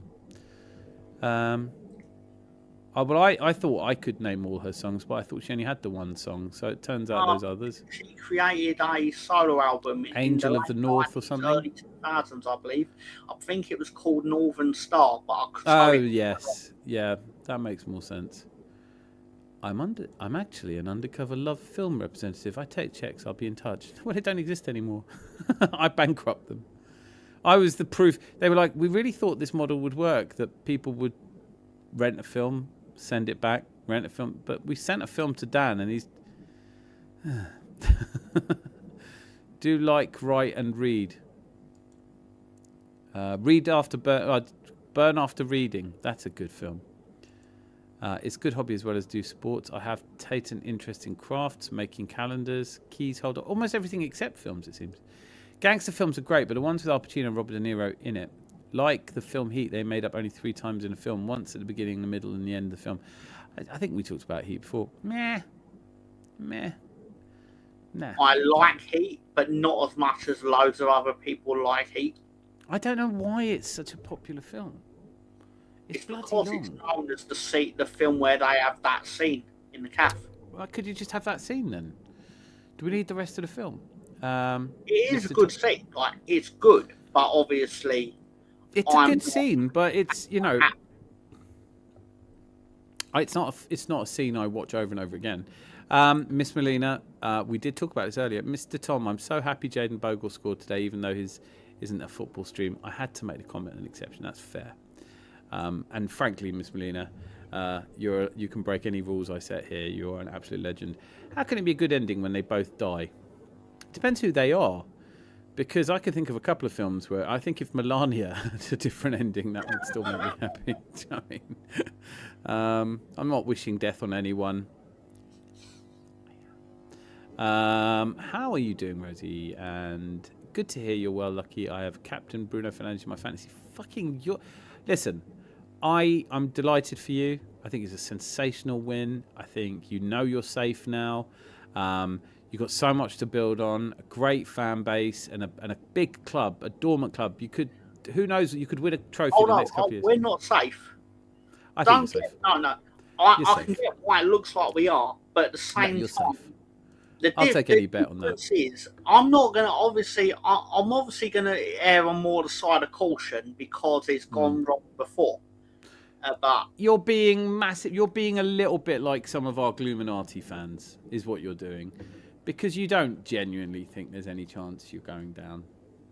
Yeah, but the only reason I say that is because if there's be a situation where West Ham, for example, West Ham could lose to Burnley tomorrow, but then they'd probably beat Man United in midweek, for example. That would be the sort of luck, the bad luck on my side personally. But not just because you beat them tonight, but because actually you're a better team. It is conceivable to me that you could finish 17th, but I don't see, out of Nottingham Forest, West Ham, Burnley, and Wolves, how any of those finish above you. And then you've got Crystal Palace just above you, and I don't really think they're going to stay where they are as well. I mean, they've been gutted, haven't they? Literally eviscerated that team. It's everyone, last man on the lifeboats. That when your manager's gone. Right, obviously, I'm not the sort of person that makes a comment about Leeds United, and if someone praised them, I want to sit there and turn around to him in 4 months' time and go, "I was right, Dan. I was right." Well, no, I want to turn around and go, "No, Dan, you're right because we stayed up." I am right. Right. Well, I'm right. I'm right when I say that I think Tottenham have a better chance of going down than you lot. I hope you're right with that, because that'd be very funny. I tell you what, it's a lot of the teams that stay up have good home form. Your home form's really decent. Tottenham's is fucking shocking, except for draw against. Random statistic, Dan, that I found out tonight. Leeds United under Daniel Farke are undefeated in night games at Ellen Road. Didn't you say this last time? Because you did. You said You said before we played you said it's a shame it's not a night game, and I was like, yeah, but by the second half the lights will be on, and I was wrong, and I was I remembered it as the next day, obviously watching it, and I thought, oh god, I was wrong about that. But you're right. You're listen, you've got. When you look at the teams like Wolves, which is done now, nobody cares. I thought Burnley having spells looked. And Burnley have got to come to Ellen Road. And they haven't had a win in the last 6. They haven't. There's nothing about Burnley that looks. I mean, you can usually tell. Look, put it this way: you can usually tell on goal difference, right? There are 4 teams with worse goal difference than you right now, but it isn't just about goal difference. It's also about when I look at goals scored, goals conceded. You're a street ahead of most of the teams around you. You've scored 1 goal fewer than Tottenham. Well, your team, our goal difference is minus, but it's because your team are 9 of. Yeah, so. Like, there's no other way for me to say it, like without even doing like a dig or whatever. The fact we needed the goals, mate, because otherwise, if it hadn't been for the 9 we scored against you, I think we would probably have fewer goals than Villa. I don't know if that's true. It's not quite true. The way your team plays football is like kryptonite to the way my team's played football since 2003. But is what it is. But I wasn't even really angry that you won 4-0. It was literally a fact of, I hope this just turns out to be a case of Arsenal are really good. And it's not really a reflection on what my team are. And that was it. I think your point is really good. Some teams, no one ever takes any notice of this, but they bloody well should, right? Because the relative league positions don't matter as much as the styles of football 2 teams play. You can get 2 teams completely different ends of the table, almost completely different ends of the table, but one just has a style of playing that the other one can't deal with. We used to lose to Stoke. Wenger's teams would lose to long throws, set piece, FC type teams that we have apparently become, when clearly I don't think we have. But so I think that we are just that for you. I think you came at us, you tried, you were absolutely shell-shocked in the first half. I think Daniel Farke put it brilliantly. It's funny to me, I think he was so eloquent about it. He goes, we tried to go round them, we tried to go over them, it's just nothing we could do against this team. They're big, strong, they're well-marshalled, they're tactically astute, they're intelligent, and they're not easy to beat. You can have someone like Daniel Farke who knows his shit. Let's be clear. He knows his shit. But then you still get people like Gary Neville going, they're boring. All they do is defend better than anyone else. And think, oh, I'm sorry. Coming from a defender as well, that's quite weird. But yeah, so I think we were just the wrong team for you, certainly at home, because that's the only downside. I don't think there is a downside to having home support like you have. But if there is, it's that you can't just try and grind out a draw against Arsenal. And what's brilliant is that you didn't. You came at us in the second half. You made a game of it. And that's the worst thing you can do, really. If we're a goal up, 2 goals up, we were clinical, and that was that. the biggest win from it that I took in a game that we lost 4-0, to be clear, we lost 4-0, was that I knew that after 25 minutes, Sam Greenwood was complaining to me about the way we were playing, like with the throw-ins, like taking out throw-ins. Like, Sam, you're not describing to me anything that's upsetting me in this situation or whatever, because, the fact of the matter is, because you're annoyed at it, tells me we're doing something right. And then a minute later, like, you scored, but... No, Sam, if you're still here, shame on you, for shame, because that's what everyone's saying about us. Everyone said about that. I mean, I was at the game on Tuesday. I said this to him as well, and I don't know where because I was like, Sam, why are you describing the things that I could turn around and say about your team, and it would be right? It's what we do. It's brilliant because honestly, everyone keeps going on about how we should have come out at Chelsea. It's like, right, why? Why? Why do we need to come out? What do we need to beat them by 4? Do we get to a different final? Is there another boss level after the final? No, you get to the final. We've got the lead. We went to their place and played really attractive football. We came away with a 1-goal advantage. They now have to score twice at the Emirates. We can give them a bit of time. If they score 1, we can up the gears and go and score. We didn't. And then sure enough, when they got desperate and started flinging people forward, left no one at the back, we killed them. And it was... So I don't... Football is not, it's entertaining, but it's not entertainment. The job of a football team is not to have everyone love the style of play and walk off the pitch having lost the chance to play in a semi-final. I've said it a few times already this season. We got criticised heavily when we were playing really well and not winning things. And now we're winning things and not playing well. I couldn't give a fuck what Gary Neville says. But, yes, it's Breaking Bad. Mark Margolis plays Hector Salamanca. I watched them at roughly the same time, hence my confusion, right? Do guys like Bridgerton? Not seen it. Oh, my God, that movie's so sad. I think I walked in on Dominique watching it the other day. In fact, I'm sure I did. Jade and Bogle. Have you seen that movie? I don't think she means the movie Jade and Bogle, at least I hope not. Thoughts on the movie Stranger Than Fiction? I've never seen it, Rosie. I've never heard of it. Is it, off the top of my head, is it Will Ferrell? Oh, if it is, I should have seen it. I'd watch anything with him in it. Emma Thompson? I don't know if... She went to my primary school, Emma Thompson. She? I think I probably mentioned that last week as well. Forgive me. I always say that, Dan. If Jackie Chan was an Arsenal fan, you guys would be... Yeah. That was a fair point. The Sixth Sense was a good movie with a twist at the end. I didn't realise the guy in the movie that shot Bruce Willis was Danny Wahlberg from New Kids on the Block. Yeah, I didn't know that either. Twist at the end, obviously, that I'm not going to be needlessly spoilering it, but the rule is if it's over the 5-year threshold, look away now if you don't want to know what happens and find out that... it was really well done, though, that film, like in the terms of... You could.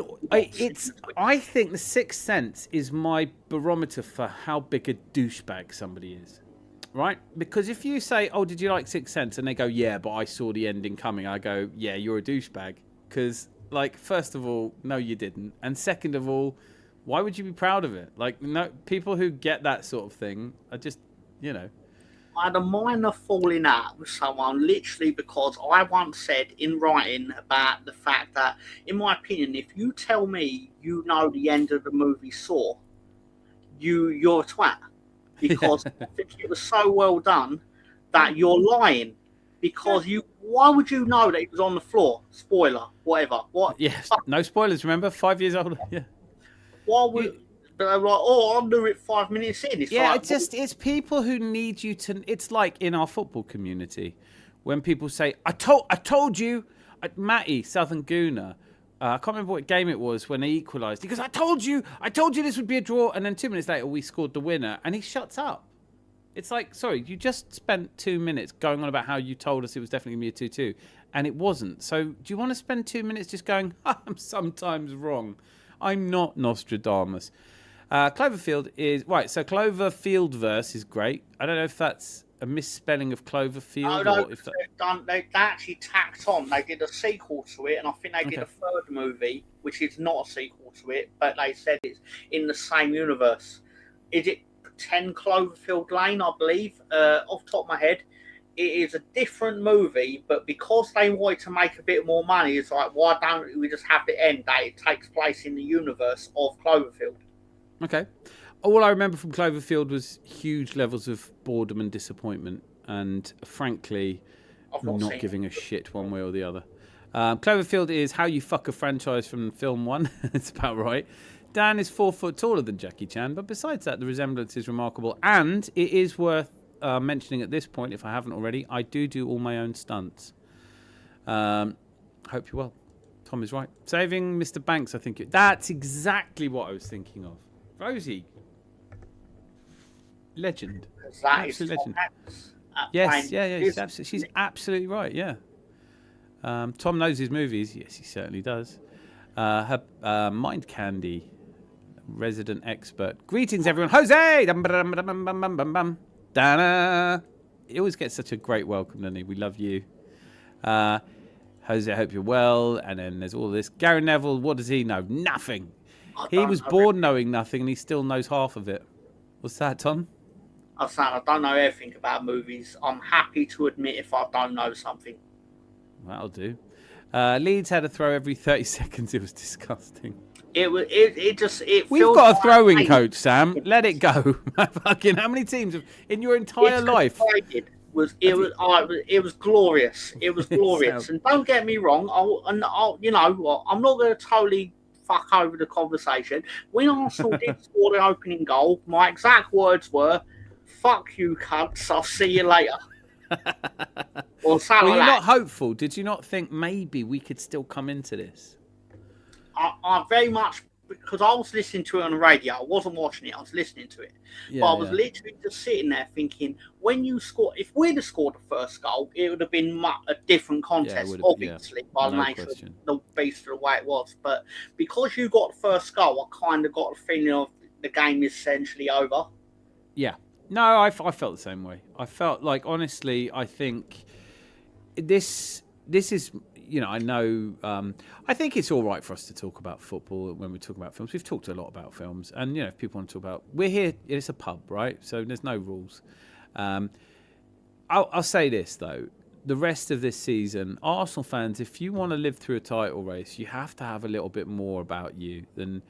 Because there are no easy games coming up. I know Sunderland at home is a 3-pointer, but that just means that if you don't score in the first 20 minutes and they score first, shit can happen. If you'd scored first, I completely agree. If you'd scored first, that game the pressure would have started to tell. You're not a bad defence. You're not quite up to, the levels. I just see good things in the next couple of years for Leeds. I see deep in a trophy. I see maybe a trophy run. I'd be right. Yeah, I think I'd see it. I think a lot of the time when you look at the big clubs, your untapped potential is really commercial, because Leeds are a very well supported club, not just in Yorkshire, but across the country, really. We're like a virus. We're everywhere. Yeah. I really hope you don't knock us out of the League Cup next year or something, because that's what I kind of think is going to happen. Some shit like that. Something fucking irritating like that. I mean, it would be kind of nice because we've had 20 years of getting destroyed by you. No, you haven't. No, you haven't. You've barely played us. It's 8 times you've played us in 20 years, so it's... And you beat us 7 of them. Yeah, but this haven't been your glory 20 years, have they? I mean... from 1969 to 1980, you probably had a far better record than us against us then, That's true, we did. So, yeah. I don't know why I say it like that, but you're probably right. I think I probably, if I extend that not from 1969, if I said from 1972 onwards, you won the first division not long after we did. I think it was a year after we did, actually, saying that. Yeah, I think you won 92, didn't you? Would have been like, we won it in 91, 92. Yeah, so we won it 1991, you won it 1992, 91, 92. Leeds always a tough game.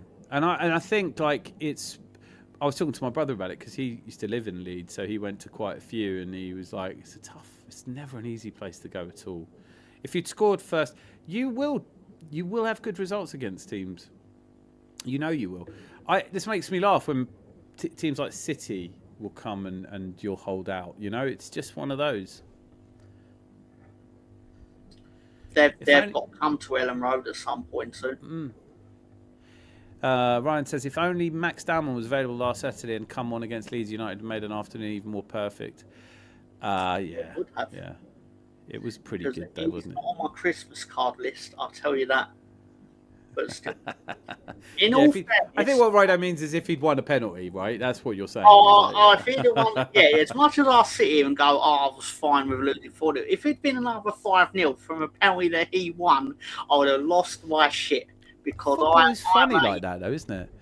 The very next day, the Arsenal under-21s played Leeds under-21s. You destroyed us again. 4-0. Yeah, and I was watching it going, it'd be funny if this was 4-0. So I put money on a 4-0. And I was like, am I dreaming this shit? It's like, I don't watch nearly as much under-21s as I used to, but one kid got a hat-trick. It was a bit tough on the eye, to be fair. Will Ferrell and Emma Thompson. Is Tom's day job film reviewer? It is not. He's not a professional. I always say this when people say professional, because, when amateurs beat professional poker players, they always go, I beat a professional. And I always used to say it was professionals built the Titanic and amateurs built the Ark. So it doesn't, Wisdom of a poker player, Dan. I don't know why I went Yorkshire. No, but it easily could be Mortlicky. Very little resilience in the Arsenal fan base, Gluminati in particular. It's watching them climb out of their pit of despair to try and claim some of the reflective glory and, well, this is what I've wanted all along. I've wanted them to be good, so they're meeting my standards at last. Back off. Ryan, why are you bringing the salt in here? Just congratulate Tom on a great win against Forest, lol. It was a great win against Forest. It was a great win against Forest. There's part of me that wants it to go, I was genuinely disappointed that we conceded. Purely, not to do a thing where I always have to do negative. It was because I literally sat there watching it and turned and said, I'd like to keep a clean sheet. And 13 seconds later, Forest scored ahead. Wasn't it in injury time, did they score? No, they scored in the 85th minute. Oh, did they? I put a bet on and forgot I'd put it on. I put a tenner on over 14 corners. There was 10 corners in the first half. I know. I saw it first half and I was like, oh, this is going to go well. And then I forgot all about it, and we were watching the Olympics, and I was watching, believe it or not, ice hockey. Women's ice hockey, they're not allowed to body check, which is, I don't really care about the goals as much as I like watching people fly into each other. So it was a little bit like the most banal hockey game. No one scored. France versus Japan. And then it was so bad. This is how bad that hockey game was, that I agreed. I consented to putting the figure skating on. It was the couples, the ice dancing. And I was like, how do you know who's won? They all twirl around a bit. And then the judge says one of them did slightly better than the other one. But when I looked again, I was either going to put a bet on, because I put the bet on at half time. That's why I bet over 15 corners, because it was 10 in the first half. It was either that or I was going to bet on 3.5 goals, over 3.5 goals. So when, and I'd forgotten which I'd bet on, but Bet365 sends you a little message going, your bet has returned, it was at 2 points. So I won a tenner, basically. And I was like, and I couldn't remember what I'd bet on, and I saw it was 3. I thought, what a great show to do right after that, because it would have been a different kind of mood, wouldn't it, if the score had been reversed. I was still going to come on either way, but obviously it worked out greater for the atmosphere, let's just say. But Sam, I think these are the kinds of comments that define you as a massive Arsenal fan, really, because if we go on and win a double, treble, or even a quadruple, Boy Tendio will tell you, quad is loading. I can't believe you're ever going to look back on this game and say Leeds players taking 2 minutes to dry a ball when there is a dry ball ready to use is disgusting and needs to be banned. It just feels a little bit like, I don't know. I find it fascinating that he says this when I'm sitting there going, but your team did score goals off of a foul throw. No, did we? Probably. But no, we didn't. This is one of the, I can't let things like that slide, because then it'll be like, and you guys, everywhere we go, I really enjoyed singing Same Old Chelsea Always Cheating, because if there's a chant that winds me up is when, let's say Newcastle, one of their players hides a kosh in his shorts and smacks one of our players unconscious, in fact nearly kills him, and he has to be raced to an ICU, and then their fans, when we get a free kick, they'll start singing, You know, same Newcastle fans like same old Arsenal, always cheating. And it's like, no, Leeds are the STD of football. I mean, that's just pure salt, Sam. Pure salt. I've not even done anything to you. That is a little soy sauce, that one, isn't it? Fucking hell. That's a bit well seasoned, that. So you might want to brush that off before you put it on the grill. Why not, Rosie? That'll speed up the players. A up we is. And potato guns, for God's sake, and take longer than 8 seconds. I hope Leeds beat Chelsea next Tuesday. Anything to keep London red. London's always going to be red. I hope that too. London's always going to be red. There's no... What else could it be? What else could it be? It could be claret and blue, I suppose. It ain't, but it could be. Yeah, no, I suppose. Just pass it to the left, whatever that was you just smoked there. You pass that to me. Miss Milline's giving it gangster Greenwood. It would cut out any fanning about. Look, I don't know why we don't just go to a... You know, every time the ball goes out of play or something, just stop the clock. The fuck does it matter? You know? Seems like we got the Leverkusen Kai back. Bit early to say, but I'll take him. I like Kai. Listen, feels like you have to be brave sometimes with opinions. But no, Kai Havertz, waka. 60 million down the drain, Kai Havertz scores again. Love him. I mean, you couldn't have asked for a better ending to a League Cup semi-final. If Rosie wants to know, if you had 3 movies of all time that you recommend we each watch, what would they be? I'm going to look through. I'm going to take this purely from my list of movies that I actually did score. But I'm going to say, for argument's sake, we'll go Die Hard. I'd say Snatch. And I'd also say Green Book, because I thought that was quite a delightful movie. Okay, so these are all good films. I haven't seen Die Hard, but Green Book is an exceptionally good film. I love Green Book. It's great film. It's really... I think the scenes in the car are just so good. You know, like when he's eating the chicken, and it's human, it's real, it's indelicate, it's unsubtle, it's touching, it's joyous. It's a beautiful film, and it's the fact it's true as well. It's just like it's just a really heartwarming film. Snatch, obviously, we all love. I would go first of all. I mean, I might have to take a couple of minutes longer to think about it.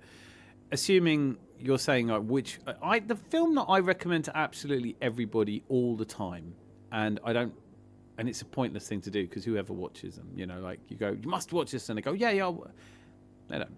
The Postman is a classic example, but I would say Glengarry Glen Ross is.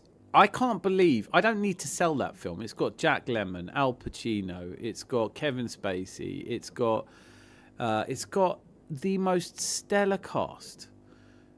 Alec Baldwin comes in and does a fantastic written for the film monologue, which is outstanding. It's a beautiful shot film, great story, Pulitzer Prize winning writer. So, and if you haven't seen Glengarry Glen Ross, I'd love to do a watch along of that, but I don't think you can. So there's that. I was listening to you. I was looking up like where is it available to watch. In England, you can watch it on ITVX. Oh, Glengarry Glen Ross. Yeah, that's what I was looking up. Like, so why aren't people watching the film? I don't get it. But I watched it with the missus, and she was like, "I don't know how you can like that film. They're all horrible." And I was like, "Yes, they are. They are all horrible. It's real. It's a real story, for God's sakes. You know, it's not a true story, but it's a real story."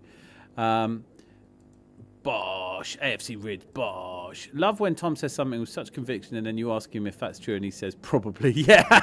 This guy was a good one, wasn't it? You know, what Leeds would be relevant if it wasn't for Marcelo Bielsa? No, we wouldn't. But that's like saying, would Arsenal be relevant if it wasn't for Arsene Wenger? You know, like, isn't it? We had Bruce Rioch. But, you know, at the same point, if I turn around and said, no, we would still be relevant, we'd still be mad. Like, no, we'd still be in the Championship. The fact of the matter is, Pep Guardiola said himself, in praise of him, said, I couldn't manage Leeds United in the Championship. I couldn't get them promoted. That's what he said. Whether it's true or not, but I don't know. But I don't think it's true. Pep Guardiola couldn't win the Championship. with a mid-table championship team that finished 13th. It wasn't even that with Bielsa. It was the style, you know. It was glorious football. Yeah, it was get you off your seat enthusiasm. It was I mean, he was an absolute. He still is a legend. And there aren't enough Bielsas out there. If I saw Marcelo Bielsa kill his wife with an axe directly in front of me, and the police said, "Did you see this crime take place?" I would look them dead in the eye and say, "No, I'm blind." And I didn't hear anything. Can I give you a bit of advice? If you're pretending to be blind, don't look people dead in the eye, because it's a huge giveaway. Well, obviously, in my mind, I'd be looking them dead in the eye. No, officer. It's like my favourite bit of Trading Places, where Eddie Murphy's pretending to be blind and lame, and he goes, "It's a miracle." I was in Ladang, Da Nang, Satang. I was in all those places. Yeah, it was some real heavy shit. I thought you were going to say I'd say no, it was me. That's real love. If I say, "Did you see him do it?" "No, I did it. I'm Spartacus, and so is my wife." Well, again, if I had a wife that existed, I would have, and I caught him in bed with that wife, I would turn around and say to him, "Marcelo, what sandwich would you like?" Yeah. Do you want a cup of tea for afters? Yeah. Exactly. How'd you take your tea? Well done, love. He's incredible. Yeah, I'd like. You've got good. Don't you leave him short, all right? You do your best job here, darling. Yeah, you treat me with the respect that I would if he'd let me. But, yeah, I mean, yeah. He's fantastic. He's fantastic. So why sack him? I was very upset when we sacked him. And people go, "Oh, but why would you rather go down?" It's like, if that meant keeping him at my club, yes, because he would get promoted. Again, it's fine.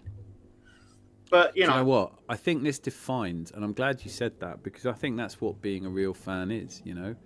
Like, I said it when I watched us lift the trophy against Leicester in 2004, 22 years ago, believe it or not.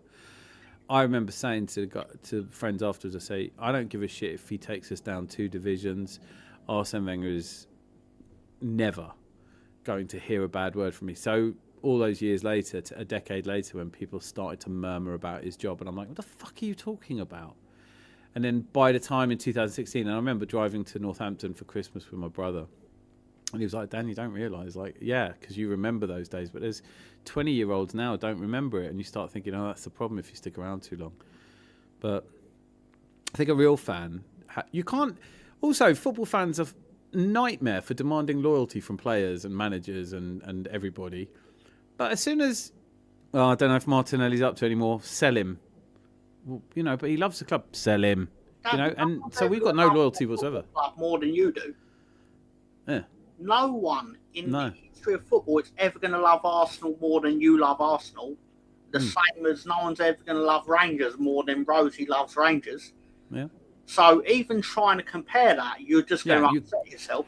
And it's touching, but that's what makes some of these players stand out for me, because you think they genuinely, of course, they love it for different reasons. I love it because of a sense of belonging and tribalism, where I'm from, and all kinds of factors that go into giving us the love of a club that we have.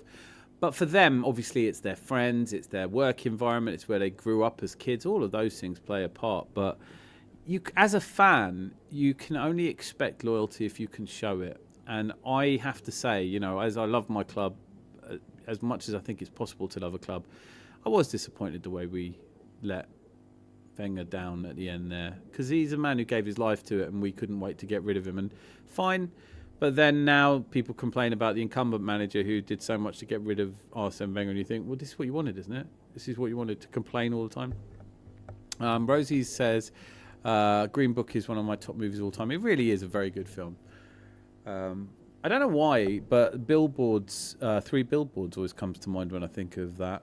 And for no very good reason. I like that film as well.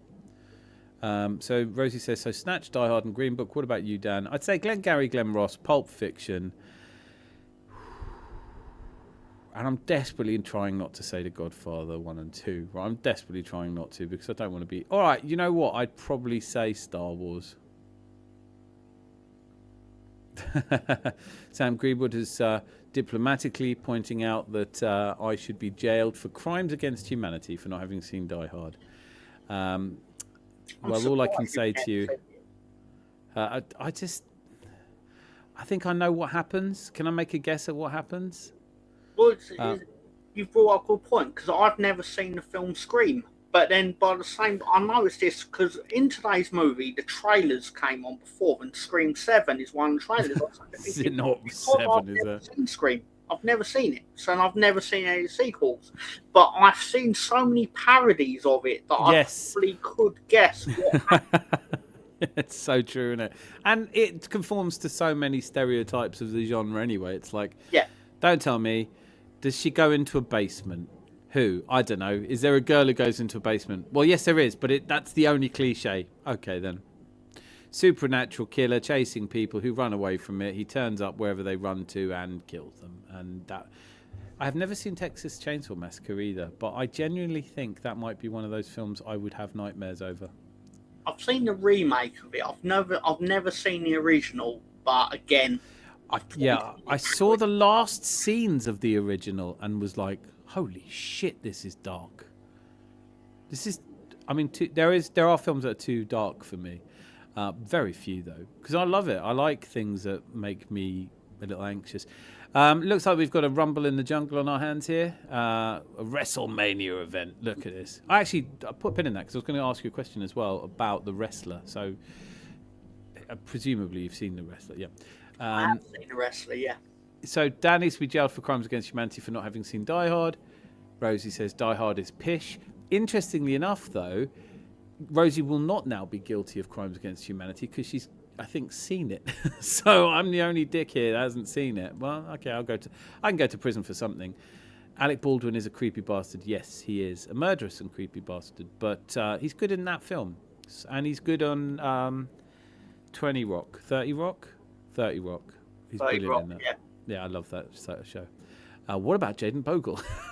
That's a great movie. I could watch him hit the back of the net. Jaden Bogle is Jaden Bogle. It is his first league goal of the season this year. Is it? Yeah. He got a few laughs. Because I listen out every Leeds result. I always look because I know that Miss Molina's got a bit of a... She has a soft spot for him. I'm still fascinated he ended up front in position to run onto a chipped through ball. Forgive me, I'm not really well versed in where he typically plays, but is he playing behind the strike? Oh, okay. But are they inside forwards rather than out and out wingers? Is that fair? It's very much a wing back formation to my knowledge, which is why it was ever more surprising that he was in the position he was in. Yeah. It's got, like, I'm just looking at the position on SofaScore. His average position, wing back. How interesting. Actually, no, I can't find him. Am I looking at the wrong team? And I'm not. Jaden Bogle. All I can say is, when you look at teams, I don't see that much of Leeds. But I do think that Dominic Calvert-Lewin, what the fuck? But Okafor, I really like him. He is a... He has games where he does disappear a bit, but I also think because of the change in formation, he's not really a striker, but we're playing him in there to get him in the team alongside DCL, obviously. And we've bought him knowing he's going to get the ball and then try and run at defenders. And a lot of the time it doesn't work, but there are times it does work, and it worked today. I mean, it's difficult because obviously, look... He's not some dummy. You didn't sign some nobody from nowhere. He's got a bit of pedigree about him, and I don't really remember him at Salzburg. The name rings a bell, but it's like there was a period where I didn't watch that many Salzburg games. But obviously, I've always had a soft spot from the nearest team to my hometown in Austria. But Napoli, AC Milan, Leeds. I just forget all that. I just like the look of him when he plays. When I see you guys play, I mean, I thought he looked good again. I thought he was the danger against us. He had that shot early on that if that goes in, like you were saying earlier, it's a totally different match. Movies with the best soundtracks, obviously The Sound of Music. Obviously, Grease. Obviously, I would lock myself in a car You heard garage the with the theory pipes. about Greece that the characters actually die earlier on in the movie and they're ascending to heaven at the end. Never seen it, so I couldn't tell you. Oh. I don't know, Rosie. Is that another crime against humanity? Have I just aligned a coalition of people who are fighting it out over the Die Hard problem to now both look at me, go, "Hang on, you haven't seen a Sound of fucking Music?" It's filmed very near Casino. So it's very near Salzburg. And it's a short drive from my hometown. I've never seen it, but I don't like the depiction of Austrians in many films. It's our own fault. I'll concede that. Yeah. What movie subscriptions do you chaps have? This drives me mad. I've got Netflix, I've got Prime, I've got Paramount, I've got because of Boy 10D, I might add, I've got Crunchyroll, which I'm never going to use, but just can't figure out how to cancel. Because of the Apothecary Diaries. So I have a few too many, I would say. Right, and TNT. About that quite a bit. It's all right. You know, it's a solid 7 out of 10. But Netflix as well. So what did I say? Netflix, Prime, Disney. I've got Disney as well. I mean, I do spend far too. I should just get one of those things you put in the back of the telly. You know, it gives you access to. I don't know. I think of that a lot, but at the same time, my biggest fear, and it's massively irrational, but I feel like I would be the test case where the government, we're actually going to go to someone's house and find they've got illegal cable. You know, and there is a part of me that constantly thinks, you know, like, no, the test case would be Lee Gunn or someone like that who's constantly doing live streams on 3:00 kickoffs on a Saturday, and you go, it should be, but my fear is that it wouldn't be. My fear is, yeah, it would be. and it'd be the first time I actually get the illegal, like, you know, the fire stick or whatever, Yeah. and I would put it on, and I'd like, let's say, for example, Leeds United are playing Arsenal on Saturday, and I'd put it in, and as soon as Arsenal score that first goal, then the government would come through the window and come in like it's mission impossible, and then I'd just be like, No, you know what you reminded me of? And here's a film, if there was a way of finding this film for free, would be the best watch on, because it just does not get talked about. Brazil. It is an outstanding film, and they do exactly that. They swoop in and take the wrong person, and then, you know, this guy's got to come and clear up after them. But no, it's a brilliant film. It's a dystopian future. It's very Python-esque, and it's silly and it's funny, but no one ever talks about it. It's hardly ever on. It's not on any streaming platforms. Ridiculous. There's another one as well called The Company Men, with an absolutely stellar cast. Ben Affleck is in it. Tommy Johnson, what's his name? You know, the grizzled old guy from Men in Black. Tommy Lee Jones. Tommy Lee Jones, yeah, that's it. And the first time I saw him, actually, it was on a straight-to-TV film many years ago, where he played the first man to be executed in Utah. I mean, he's a really good actor. But yeah, in Brazil, they steal in and they come and do that. No one ever talks about it. But Company Men, I can't see that on any platforms either. I can't even buy that on Amazon Prime. You can't. There's just nothing. There are some films you just don't seem to be able to get. It's not available. It's mad. It's absolutely mad. It's not that old. I'd love to see it. I've seen enough. I've watched so many clips. I know what happens in it. But I think it looks a brilliant film, and I just can't find it anywhere. I'd have to buy the DVD, and I don't think I know how to use a DVD player anymore. So I'd Tommy Lee Jones, you've hit on something here. He's a fantastic actor, but in my opinion, he only ever plays Tommy Lee Jones. He just turns up and reads the script in his, and I know people are going to say, of course he reads the script in his accent. It's his accent, like, and I get that. But no.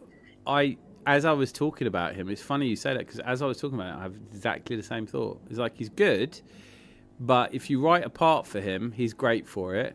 And if the part requires any subtle difference in his actual normal personality, you're not going to get a performance. He's just going to play it that way. Because I've never seen him play any other way. He will turn up, Dan, and he'll turn up and he'll say to you, Dan, I want to change this line. And if you turn around and go, the line is, what are we doing here?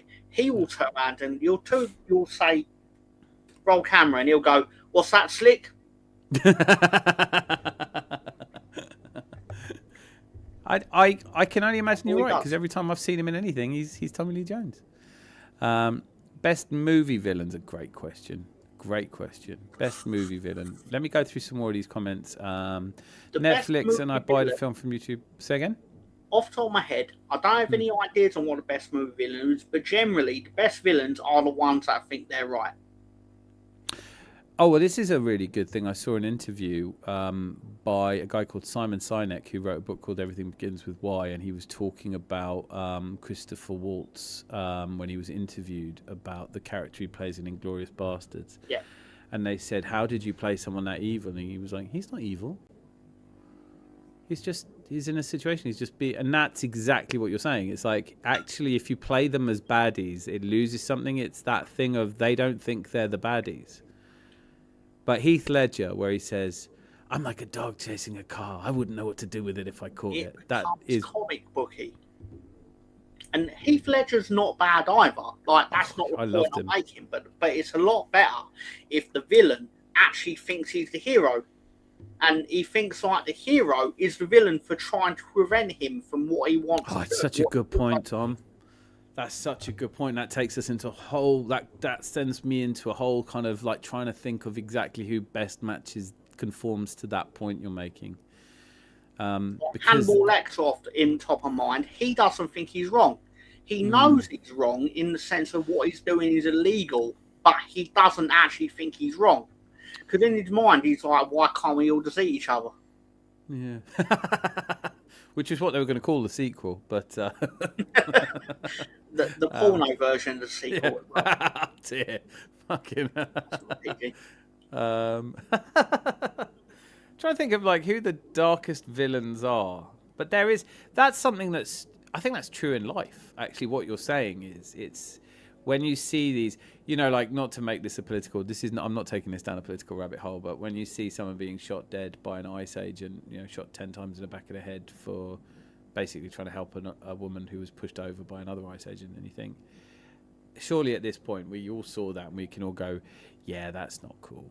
But there are still people going, he was a threat, he was a danger. So they will twist and turn their reality to suit their morality. And that is what you're talking about. That is deeply, because there's no reasoning with us. There's a really interesting theory. I've always had this theory that the reason zombie films are so popular is, and so many monsters have that kind of, it's because our greatest fear is someone we love suddenly not being there and then being a dark, wanting to kill us, and you can't reason with them. So that's that kind of, and when somebody is so absolutely sure they're right about something, and actually now you're taking it to Schindler's List, because that is exactly what Armand Gott is doing in that. He's like, well, with the whole machinery of that Nazi state that makes these people think, not that they're some sort of niche idea, but this is the way the world is. And so they behave like that. That's a really fucking good point, Tom. Like, yes, I think on that basis, I would still say Cesar Romero's depiction of the Joker in the original Batman film, is still the best villain ever, because he wouldn't even shave his mustache. He thought the role was so stupid, he wouldn't even shave his mustache to play the Joker. How are you doing in catching up to it? I had such a bad week in the Fantasy Premier League. I'm not talking about it. Yuck. But I did change my entire team, used a wild card this week, so watch out, world. I've not even changed my lineup from week 2 or week 1, sorry. Well, yeah, you're not going to win that way, though, are you? Let's be honest. I'm not going to win anyway. I thought I was still in it until Melina brings it up. I'm in this context, in the league, in the Guna Channel League. I'm either Aston Villa or Chelsea, right? Because I'm not out of it, but I'm not putting a lot of money on me, that's for sure. Leeds, who knew Dominic Calvert-Lewin was the answer to save Farke's job? Well, I'm glad that not me. Calvert-Lewin knew that. Not me. I don't think he did. Shut up. I don't think he did. I think he's as surprised as anyone that he's regularly finding the back of the net. Because... Well, he scored with his tit today. It all counts. Genuinely scored with his tit. Yeah, you've just given me an idea. If we could we do the erogenous zone goal chart? Because we've got obviously Atletico Madrid with his cock. Coquerez scored with his. So we've got one for the tit from DLC, one from the cock from the gyok. Maybe that's it though. I don't think I've run out of erogenous zones. Has anyone ever scored with their ass? I don't know. Oh yeah, loads of people. Yeah. Man City have scored loads with their ass. Pep ruined my FPL. Mr. Tom Wrighty is a ball fraud, and me and Mr. Tom will exclude from the ball community. I'm glad that Chris Nix has finally come round on this, because I know it's always been a point of contention, because I've never backed down from the fact that I believe that Pep is a bald fraud.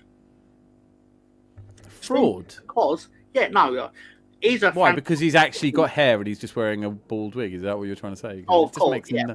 We can go down that way, but my more serious answer would have been, I believe that Pep Guardiola has never not had the best in class. Like Marcelo Bielsa, go back. Okay, all right, that's fine.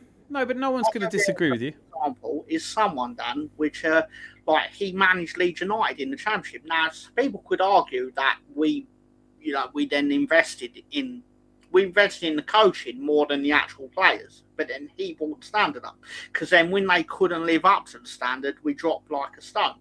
But Pep Guardiola, when he managed Barcelona B team, he had the best B team in football, some would say.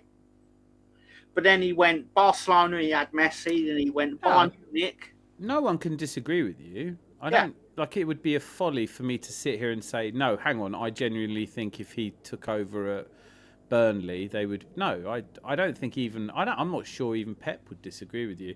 But it's just that... Okay, the conversation is different for me. I don't think Pep Guardiola is the best manager in the modern Premier League era because of, he's somehow found a way to patch together players or train them. But I'm saying, at the highest level, if you wanted to achieve things that no one else has done before...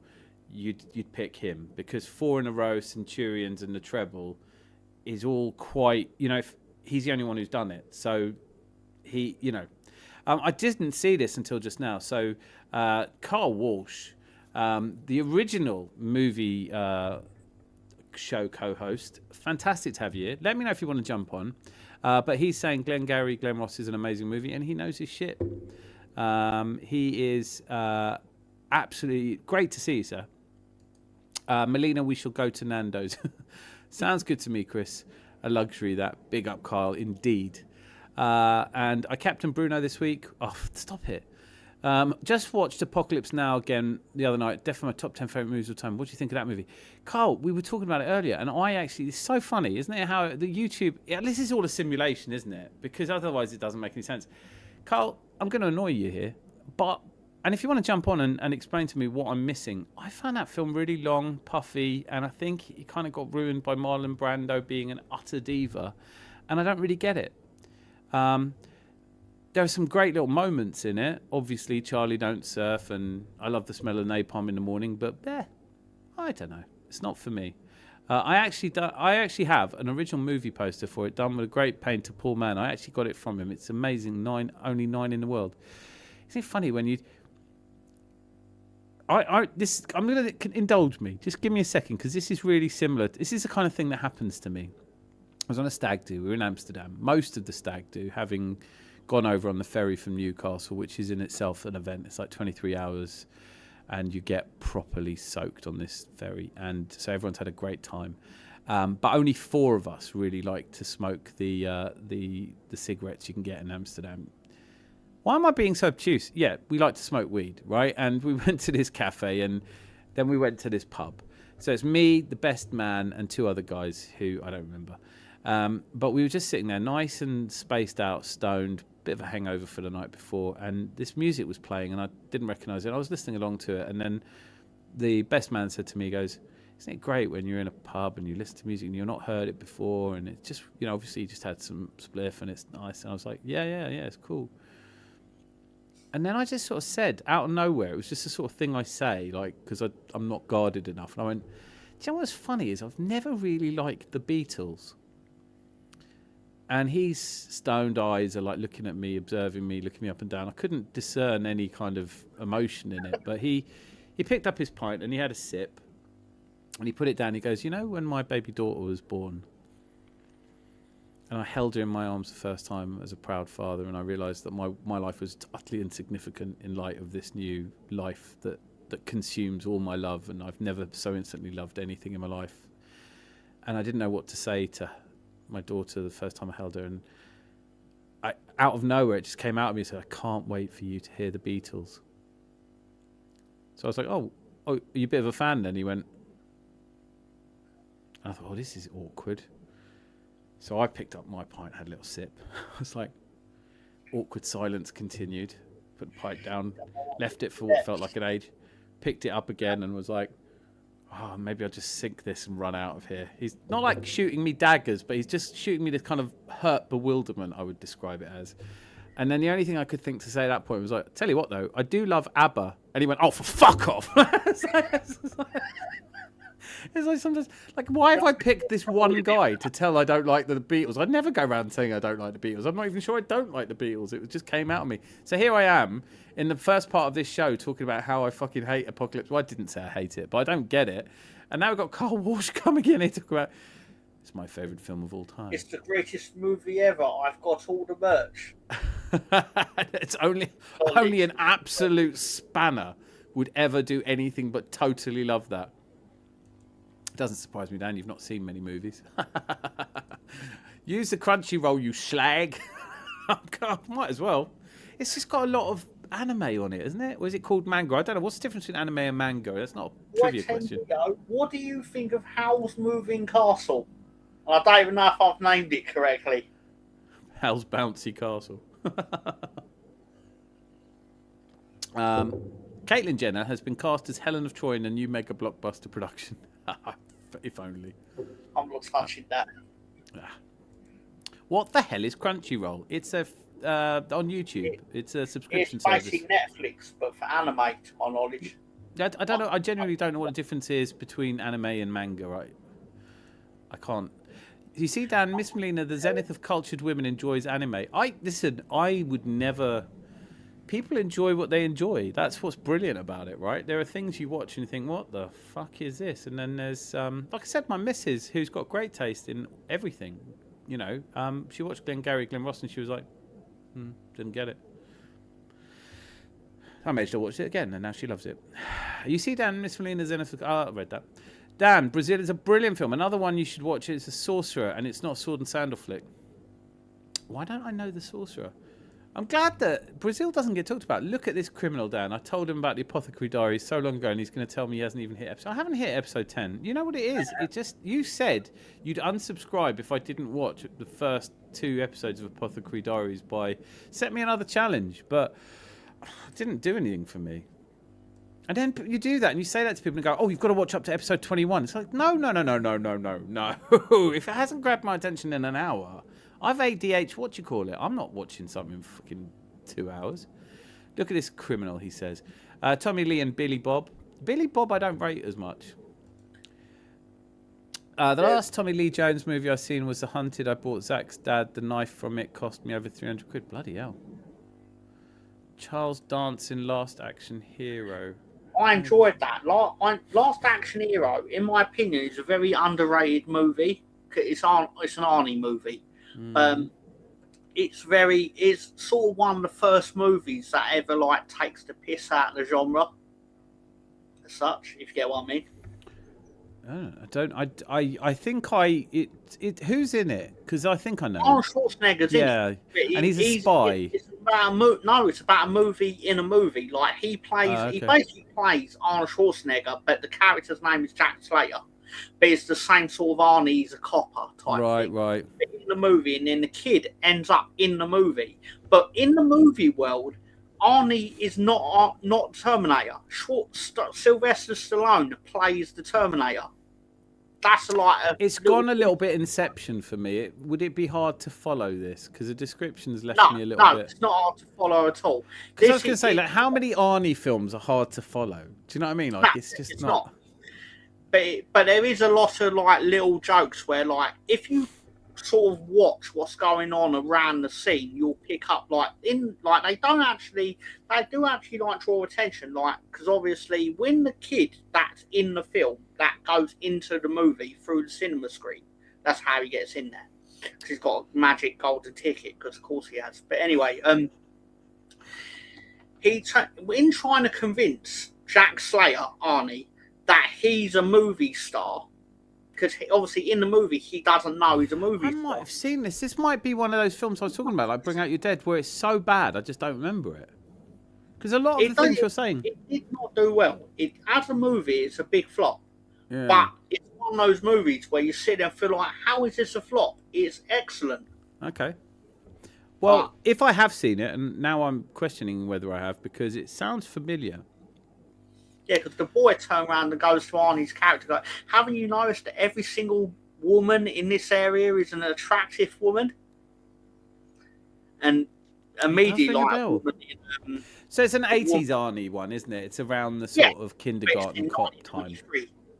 Okay, yeah, so it's post-Twins, Sean, if he's still here, it's always myself. Take out the papers and the trash. It's a shower scene in Twins where he's singing, or you don't get not spending cash. Yeah, that's fucking love Arnie. My favorite. Not made through lines at that point, though. I think that's the one where he's a secret agent, isn't it? Yes, Yeah. That's what I was confusing it with. Right. That is actually the first ever movie that cost. Correct me if I'm wrong. It might have been the first movie that cost $100 million to make. Bloody hell! How much did Titanic cost? Because how do people like that film as well? By the way, how does that become the highest grossing? I used to work with a guy who saw it 13 times, and I was like, if there's one thing that I would suggest you take to your therapist, it's your ticket stubs for that movie, because you'll get some really good medication. You know, if you turn up to a psychologist with 13 ticket stubs for Titanic, I'm sure they're putting you on something that I'd like to be on. The budget is $200 million for Titanic, and it made $2.264 billion. Still making it, isn't it? It's just ridiculous. Well, yeah, there's no merch from that film. Every so often, yeah. Yeah, and there's not like there's loads of merch going on that film. It's not like Star Wars. So my favourite movie villain is Sir Archibald Cunningham, Tim Roth in Rob Roy. I don't remember that film well enough. I've got a visual idea of what he looks like. Charles Dance once had a monkey come to his house for tea. He had a guest coming who was bringing a monkey and sent the monkey ahead of their arrival. Interesting. What do you mean? Like, how did the monkey know how to get there? Was it someone's brought the monkey, haven't they? Someone knocks on my door and says the guest has sent the monkey ahead of him, so fucking send him back. I'm not sitting down to dinner with a monkey. Well, I have actually. I watched Blue Velvet with Dennis Hopper. Was a good villain. Yes, Dennis Hopper's a great villain. So the biggest thing I remember about the Titanic movie, and it will sound really silly, is that don't spoil the end. You know, some people won't have seen it. I understand that. I wouldn't want to upset your audience by spoiling a movie that Rosie's seen 20 times, according to Rosie, which I have no reason not to. I'm sure it's more than that. She's lost count. Probably. But it's a white VHS, because 99% of VHSs are all black. But obviously, it being white stood out. Like, the case is white and the tape itself is Titanic? White. Yeah. I don't think I've ever seen a VHS of that. I sort of didn't want to watch it, didn't enjoy watching it, didn't like it. I thought it was just ugh. But, you know, everyone has their own taste. Obviously, I'm a war criminal in the films I haven't seen. Alan Rickman in Robin Hood's a good shout. Need a goal scored with an arse. Oh, we've had a few of them. Like I said, Erling Haaland. Might need a goal scored with armpit for something. You can't. That'd be a 15-minute wait for VAR, wouldn't it? While they get a picture of a body out and try and decide what's arm, what's arse. Prince of Thieves is one of my favourites. Is that the Kevin Costner Robin Hood? Yes. That's a good film. There is a white VHS for Titanic. Yeah. Do you know what? There are people now that would go, "What's that?" Oh man! When I originally Googled it, I saw there was one where the VHS was black, and I'm sitting there thinking, why, like, have I Mandela affected myself? It doesn't exist, but no, it does. It does. Oh, that happens all the time. That is mad, isn't it? When you just totally misremember something. Rosie says here, The Witch in The Wizard of Oz. I'm melting. But the brilliant movie, The Wizard of Oz, I don't. Yeah. Glenn Close in Fatal Attraction is a bloody good shout for the most evil character. That's exactly what you're talking about. Like that kind of. She thinks she's right. She's not really the villain, though, is she? Because no, I like where you're going with this. Michael Douglas's character for doing the dirty on his wife with her. Yeah, no. Can I know I'm doing this a lot tonight, but I just have to because this is one of my favourite stories. Right, we were in Vegas, and my mate John had met this woman, and he said, "Hey, come with me," because I don't. He used to bring me places to, because I'm a good judge of character, or he thought I was, and I think he was right. And he said, "I want you to meet her. Just tell me if there's anything like a bit creepy about her." Anyway, we got to her apartment in Vegas, and there was no furniture in it at all. I mean, nothing. And she was in one of the big buildings, so it was like the 12th floor or something.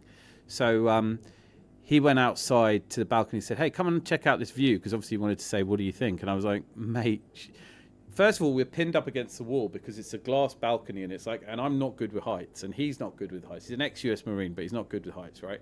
And he goes, "What do you think?" And I'm like, "First of all, I think I want to go back inside. But mate, she's a bunny boiler." And he's like, "What's a bunny boiler?" And I was like, "Have you not seen the film Fatal Attraction?" And he goes, "Yeah." Because in that, she boils his rabbit. Oh, you think she's crazy? And I was like, "Mate, I'm fucking sure." Just the spider sense is tingling. Anyway, she's like, "Come on, you can take me. We can go buying furniture." And he's like, "No, I don't think that's a good way to spend the afternoon. Why don't we go for a meal instead?" So we drove to the Wynn, went in, sat down, lovely restaurant, handed the menu. Waiter comes over to her, and "What can I get you?" And she goes, "I'll try the rabbit." We both got up and walked out. It was like, I shit you not, like out of nowhere, she goes, "I'll try the rabbit." And he was like, "Okay, we got to go." Fucked off and left her. He put some money on the table. We fucked off and left her. Proper bunny boiler. So it's like you couldn't make it up. Kathy Bates in Misery is a great example. Oh yeah, fraud. All the clubs you want. Okay, so right, I think there's an appetite to discuss Guardiola, or as I have started to call him, Guardiola. Fraud seems the wrong word to me. He has never turned up saying that, you know what, he's not a fraud. He's good at working, like some chefs. It just sounds funny because it rhymes like bald fraud. That's purely it. Bald fraud. It's like when people say fraudegard. I don't really think he's a bad football manager, but I do think it fits with saying he's the best current manager because he's been heavily pushed to do so. And basically, so I'll give Chris Nixon. But he's hardly had any money. What do you mean? He's like only sixth in the net spend if you trust their books. Oh, of course, and I totally trust their books. But I mean, Chris Nixon does, in his defence, so I'm not going to cherry pick from his arguments, but he does say, but he still has to manage all the egos. And I was like, you're right, he does. That's why he wants a small squad. Yeah, I'm not disputing it, but my point has always been he's won what he's been positioned to win, and he should win it. So well done, you've met the part, in my opinion. I think he's exceeded it. Honestly, I'm a massive Pep fan. I mean, I think I like that kind of. There's different styles of management. So you have the Johan Cruyff style where it's all about stars and flair and the team supports one player. Then you have the systemic managers like Pep Guardiola, who everyone is system. Everything is planned like a general on a field. And of his kind, I don't think there has been a better one. But it's funny to me because I remember a conversation that was being had, not in a nasty way, about Man City 3 or 4 years ago, before their treble. And the two people discussing it, I'm saying, I find them boring. But that is what they do. They take the ball, they don't let you have it, and they squeeze the life out, and then they score 1 or 2 lovely. They're brilliant, but they're fucking boring to watch. And now that I'm the supporter of a club that's kind of being held to the same bullshit standard, where they're going, oh, you know, Arsenal are winning games when they have to, and they're still in every competition, but, you know, they're not interesting if you're a neutral. I don't give a fuck about him. I don't even trust somebody who's a football neutral. If you can't pick a side out of two teams, if West Ham are playing Leyton Orient or whoever the fuck, two teams, I can find some. If it's two teams I've never heard of, I can pick up, I'll just go on the colour of the kits or something. There should be no neutrals in football. It's boring watching football if you don't give a shit who wins. It's just not how it's done. I'm always going to find a bullshit reason done to want someone to win. Exactly. I mean, like, let's say, well, look at the lineup, right? Let's say, any Brentford versus Bournemouth. Yeah, I'll go Bournemouth. But you could pick. I swear to God, it could be two teams I've never heard of. It doesn't have to be a team I've ever heard of. I will I when I was doing a lot more sports betting, after about 1 o'clock in the morning, that's when all the Colombian games and the Brazilian games, and I'll find I like Internazionale. Why do you? Well, just do. I hope they win. I don't know what league they're in. I don't know what they're playing for. I don't know anything about it. But if those two are playing, I'll pick a name based on, like, Sevilla are playing Girona tomorrow. Fuck, come on, Sevilla. Pick any fucking one. If you can't, Heidenheim versus HSV, Hamburger Sportverein. Oh, fucking Heidenheim all day long. Hey, it's just what you do, isn't it? They go, it's a good game for the neutrals. I think the neutrals should fuck off. Peter Mulan in the Magdalene Sisters. I don't know what that is. Lopan in Big Trouble in Little China. Oh, right. Very good. Very good film. Love that. Saw that recently over Christmas. Really loved it. Patrick Swayze in Point Break. Do you think he's a villain? He's not a villain. He's a goodie. I've never seen Point Break to actually... See, I was waiting for you to say it because you leave me hanging out there when I say stuff like I haven't seen Die Hard and you let me be accused of war crimes. Come on, Tom. You've got to watch Point Break, mate. It's got the Red Hot Chili Peppers in it. Oh, no. That's totally in the favour that I'm going to watch it.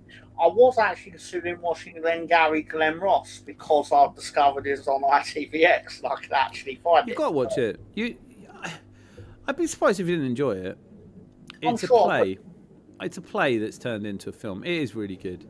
I really liked it. I get criticism, though. Getting criticism for things you like what you like, right? It takes thousands of hours of, psychological help to work out why I like the things I like. But in the end, I know what I like and I know what I don't like. I never watched Howl's Moving Castle, not in its entirety at least. I'd never heard of it. I believe it's now. Has anyone seen Killer Joe? I've seen Brazil and Sorcerer, great movies. Luke Watts, great to see you, mate.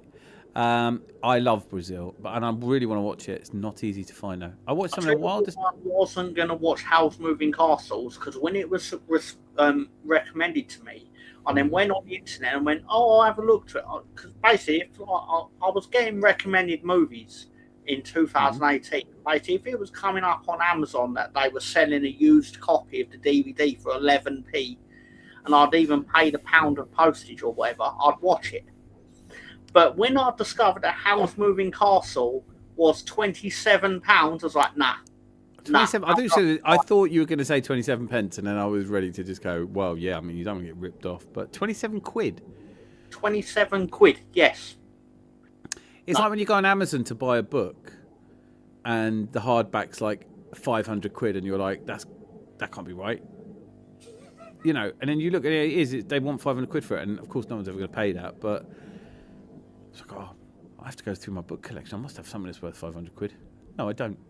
Last Action Hero was great, says Jose. I remember renting that when I was a kid, but I don't remember what actually happens. Oh, here we go. Brilliant questions from Rosie tonight.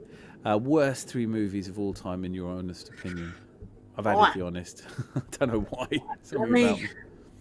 Let me go to the bottom of the 365 movies I reviewed between June of 2018 and June of 2019.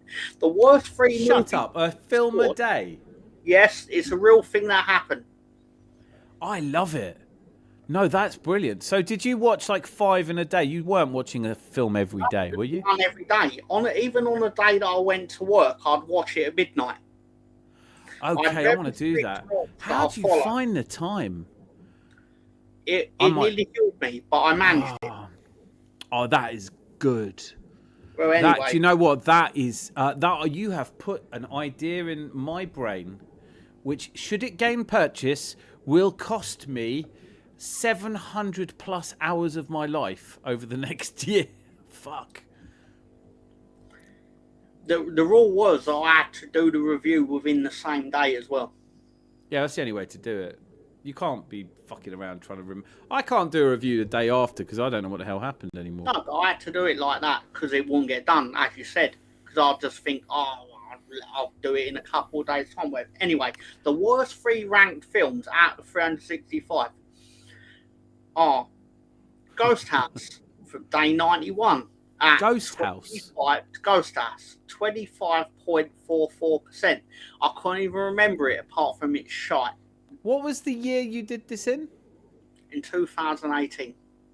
So it's not even that long ago. Because I'm thinking, like, shit, how do you even find it? It would take me an hour just to find a film. Well, the way I did it, if I remember it, I basically put it out on the internet and I'd basically like suggest movies. So people did. And I was just like, I'll write them down in a notebook because I'd try and get them if I could. I fucking love this. I know I'm the kind of... Oh, God, you've caused a problem for me because I can feel me... There's a bit of my brain that's going, we're doing this, Dan. And it's not a bit I have any control over.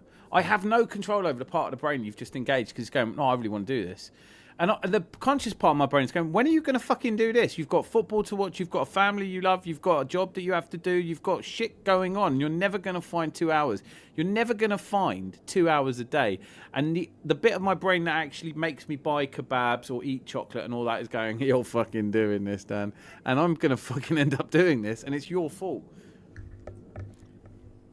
The second movie at 22.6. Is this in descending order? So have you done the worst one? Yeah, I've done. I'm going to name the worst 3. A film called Selfie from Hell from day 218. Again, Serpent from Hell. It's shite though, clearly. The worst one, the worst movie, and I'll dare I say it's probably the worst movie I've ever watched. It's called The Kissing Booth, which I reviewed on day 24. And it at 14%. And if I remember the exact thing that I said, I'm pretty sure I wrote this down, was basically I've only give 14% because the people that worked on it probably turned up on time. Mate, you have lit the touch paper on a firework I fear may burn my life down. I am now plotting to watch a film a day and use a scoring system similar to yours, percentage, because I like that. It's neat. It allows for variation. But not only that, but I'm also going to... It'll be a one-word review next to it, every single film. The thing that will make it difficult is when you realise that you're watching films that you're ranking lower than you really think they are because you have not watched them all yet, if you get what I mean. It's different because obviously these scores are contingent on the day that I watched the movie. Of course, yeah. Whereas obviously, well, for example, The Kissing Booth at 14%, really, it's a lot lower than 14%. But I didn't want to actually look back on it and think, oh, maybe there might even be a worse movie. There isn't. No, but I don't see it. I think there could be 2 14% films. I'm not going to do it like that. I'm just going to say, pick what number feels comfortable out of 100, stick it next to the film in a little book with a one-word review, and I'm fucking doing this. God knows when, but I suppose I'll just have to stop watching Gluminati on YouTube. I suppose that's one way of doing it. No, mate, it's a brilliant idea. It's ridiculous. But what a book you have at the end of it. 365. Right. Does anyone foolish enough to go along and do this with us? Because I know that Tom's not doing it again. Like, I don't know if you can see it, but these I can see it as a list of movies. So did you save that? Is that a Word file or something? I actually did save it on a... I forget what I call it. Because if you haven't saved it on Excel, you've missed a trick. No, I did it on Microsoft OneNote.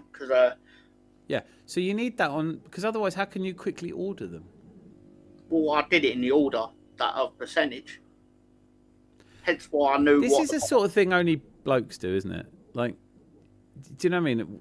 We are Yeah, mate. As soon as you started saying a film a day, I was like, I want to do that. That feels like my version of running a marathon. You know, except you can That do it in your underwear. that final day was Oh like my god! Stop it, it! it was. Someone mute him. I've got to mute you because you're. If that's perfect sales, because I'm already like I'm teetering on the edge, and then you talk about that final day. And I want the elation of that final day. I want to cross that finish line and just be like, I have watched a film. No, it's fucking ridiculous. I'll tell you That's exactly fucking. what I did on that final day. When I actually wrote the review or whatever and pressed send, I just sat there. It was the equivalent of an after-sex cigarette. I was just like, what to do now? I'm going to Watch a go and film. have How long was it before you watched another film?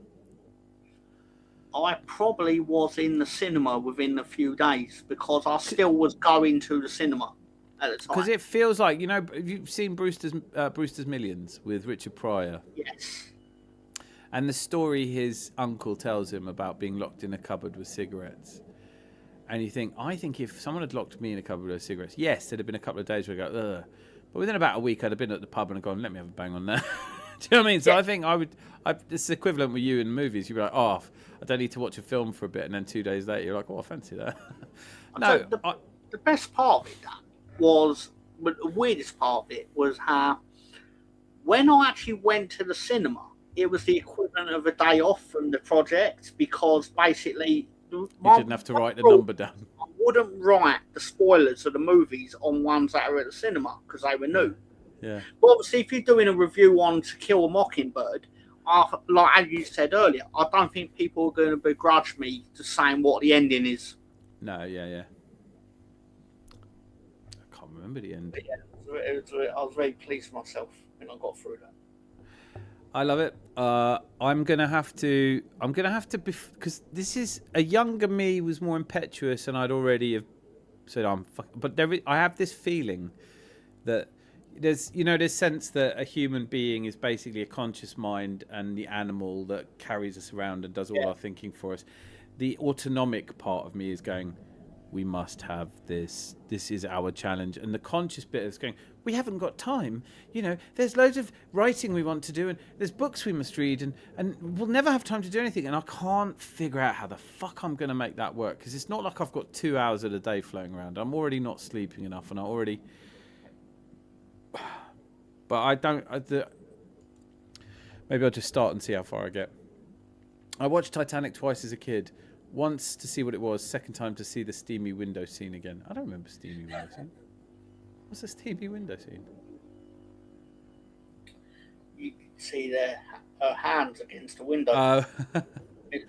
It's like the Ricky. Yeah, no, it's like shower scene. God, what was it? What was the film where I said it has the worst shower scenes? Schindler's List? No, it wasn't that. It was. No, it'll come back to me. We were shown Titanic in school. That's a reason not to go. With the steamy window scene, ?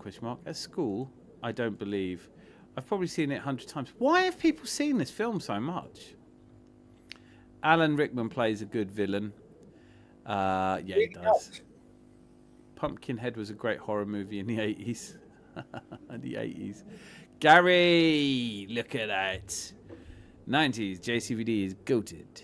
Candyman was good, but how many times people said they don't see Candyman 3 times? It's funny that. It's like when people go... in 1996, I had my first email account, and within 2 or 3 months, I started receiving emails people used to send saying, forward this to 20 people or you'll have bad luck. And it would always be, I don't really believe in these things, but better safe than sorry. And I always just wanted to go around with a cricket bat. And what do you mean, better safe than sorry?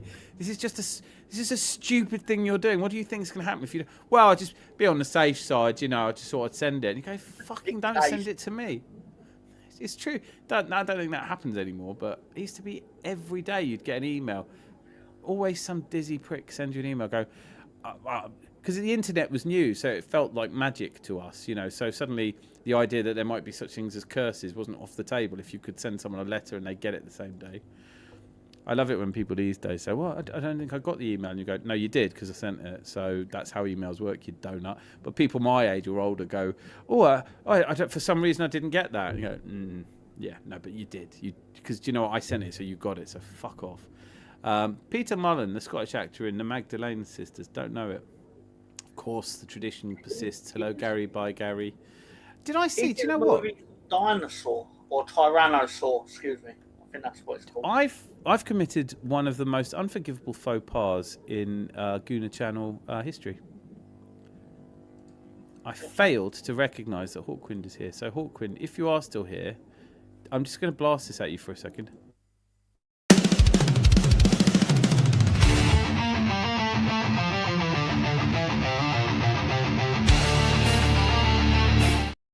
Hawkwind! Put a fire. I can't believe I didn't see that sooner. I am ashamed of myself. But that's what happens. Palpatine. I missed that one. Somewhere down here there are a whole array of comments that I failed to read out because villains, I believe. Yeah, of course. Hello Gary, bye Gary, and we're almost up to date. Kissing Booth is one load of shite. Tyler Perry's Straw is the worst movie I've seen in recent memory. I have a book in which written down all the movies I've ever seen in alphabetical order, but I haven't ranked them. Bloody hell.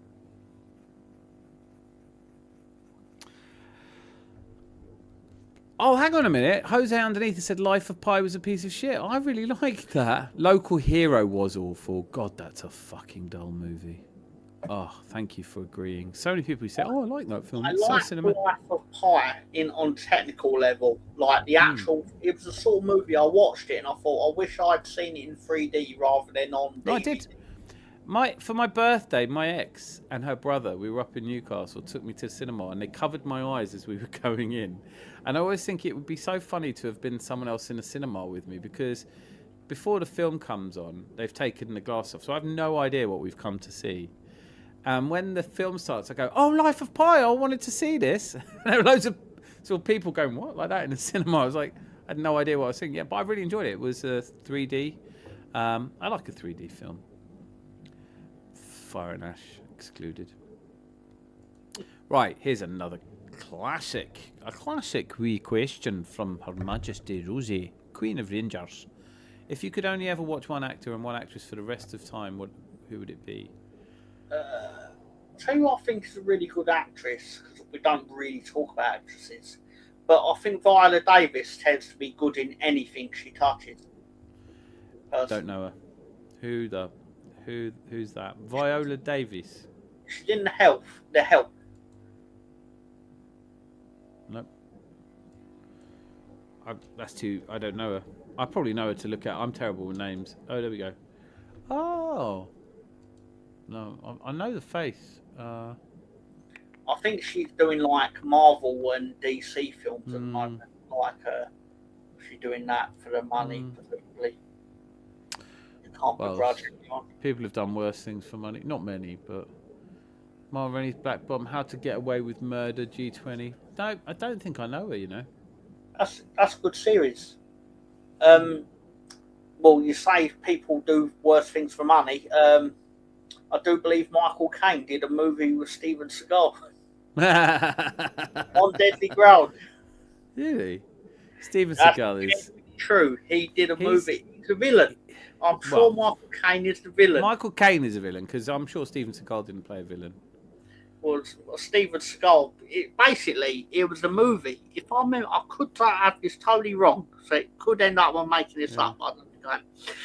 But he basically. The movie studio basically said Steven Seagal, Steve, can I call you Steve? And I've invented that part. Anyway, said, Steve, we want you to make a sequel to Under Siege. And he went, yeah, but I don't even know I don't know why I'm doing it like he's Christian Bale's Batman. But he's like, yeah. Do the voice. Come on, give us the voice. If you let me make the movie I want to make, which was on the Grand, then I will do Under Siege 2. It's like, of course you're going to do Under Siege 2 because you like money. But but we even got Michael Caine to be in it because he likes money too. Have you seen what he said about Jaws 3 or whatever it was? 4, yeah. Yeah. I love forget it. what it is. Steven Seagal is. Here's an interesting point. Like, his life. All right, so if you die and go to heaven, they go, you can go back down there, but you have to go down there and live Steven Seagal's life. I think I'd go, yeah, go on then. Well, I think he's a massive idiot, and no, he's unquestionably a massive idiot. But like, it's just what a life he's had.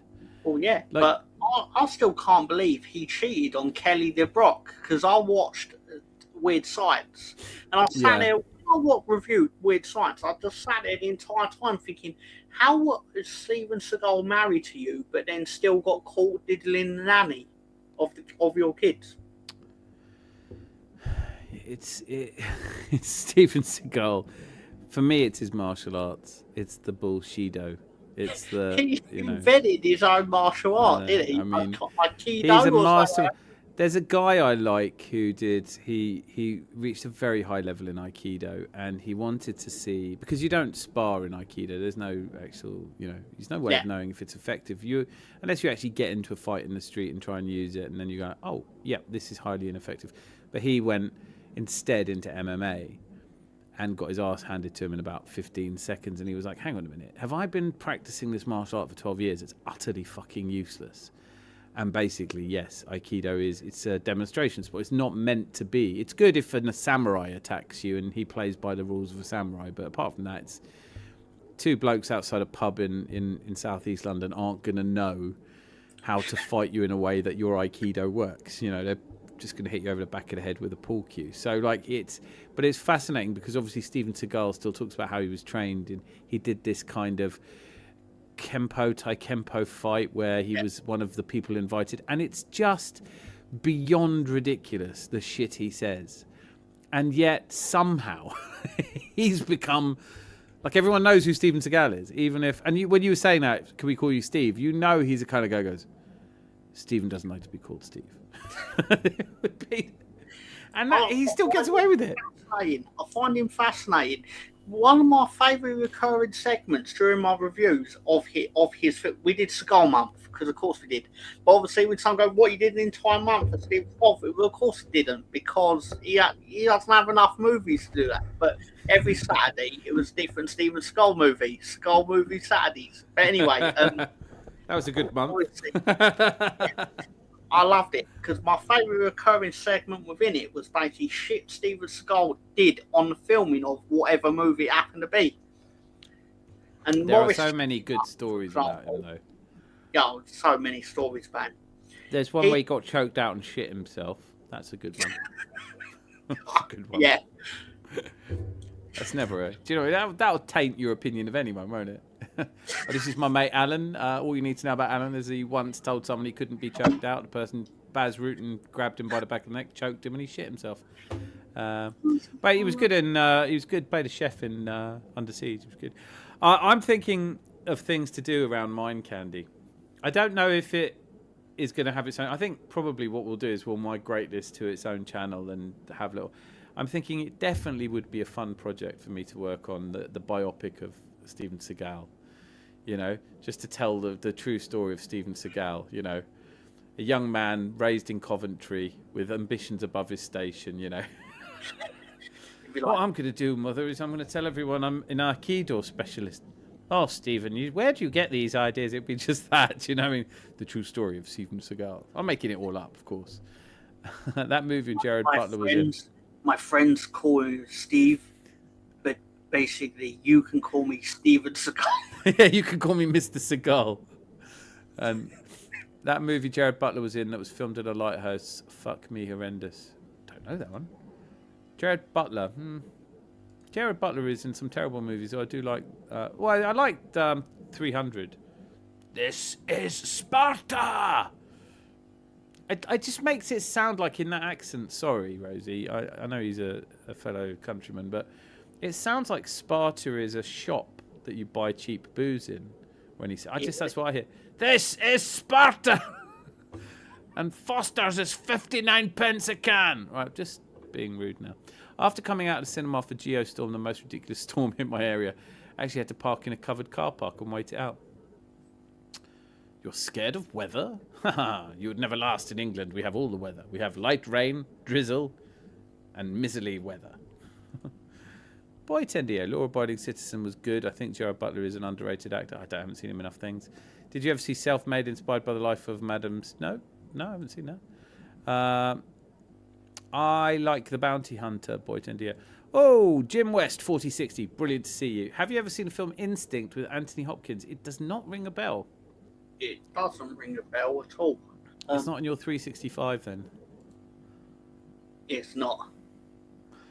I love Anthony Hopkins. Actually, Anthony Hopkins is somebody I watched over Christmas. I watched The Bounty, Mutiny on the Bounty. Fucking brilliant film. He's just brilliant in everything. I haven't rewatched The Elephant Man since the 80s. But I remember that being a brilliant film. That was one of those films that everyone at school said, yeah, basically, an elephant sat on him and he became the Elephant Man. So by the time I actually watched the film, I was like, this is nothing like I thought it was going to be at all. It's just an unfortunate young man. You know, it's like, very sad. Spoiler alert, he kills himself at the end. Under Siege, Anthony has... Like, I don't know how you rank Steven Seagal movies. Right? He's right, though. It is. Objectively, no, but... It is. Yeah, okay, but then it's like... Let's say, well, going to school, there was an alley I used to walk through, and everyone called it Dog Shit Alley, and it was fairly obvious why. And so, you know, every now and again you'd step in something, and it would be like me ranking those. Do you know what I mean? It's like, well, that one's gone right up to the laces. That's a 4. You know, that's like... It's his only movie, Dan, that's ever had an Oscar nomination of, ever won an Oscar.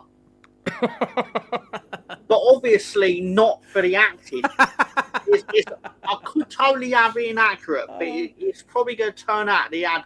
That can't be. What did it win? A best boat scene. What was that for? Best depiction of a chef. I don't know what the fuck is that. Yeah, please check. Check this now to see. It's going to be lighting or something, isn't it? Anthony's seen Instinct. Was a good film. I raise you all gods of Egypt. Okay, I'd check that out.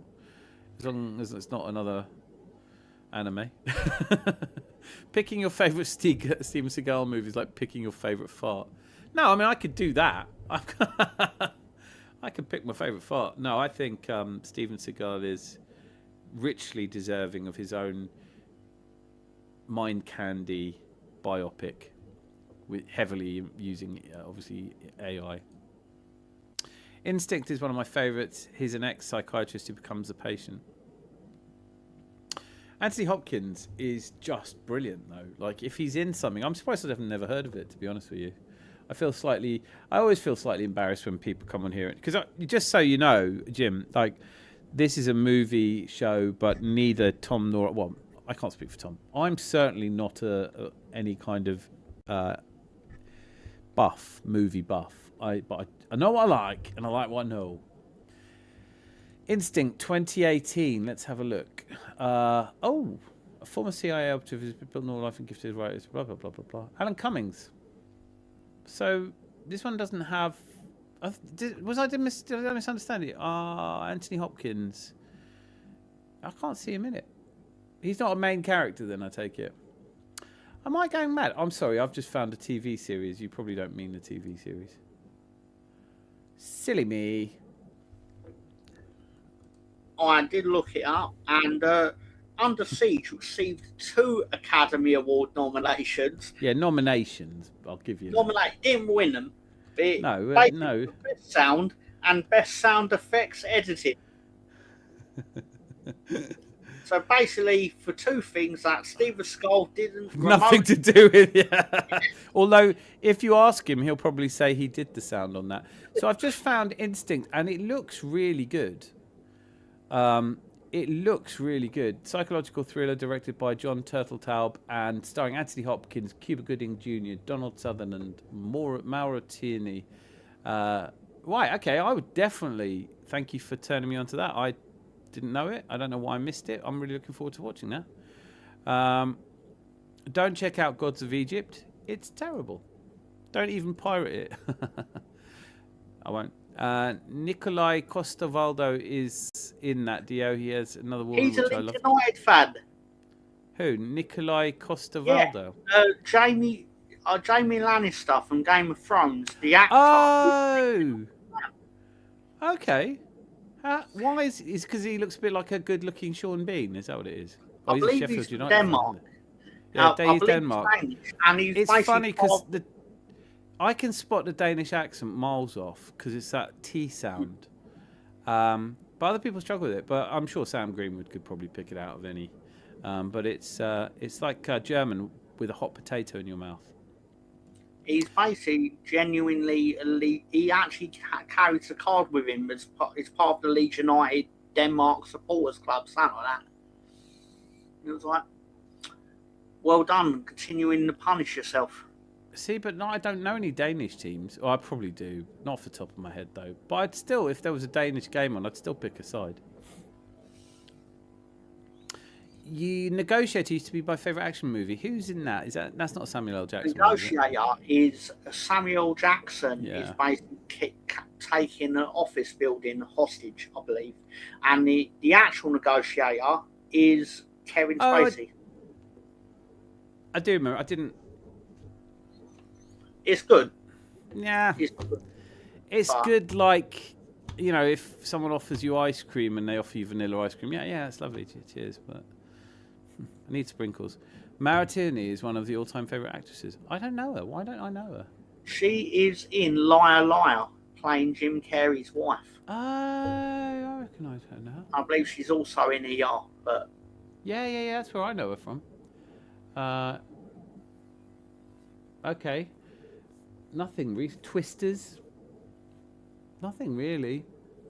Diggers. I think she's also in Semi-Pro with the basketball movie with Ferrell and Woody Harrelson. Yes. I've just seen it here. Yeah. I don't know if I've seen that. That's got Woody Harrelson and from the band Hey Ya.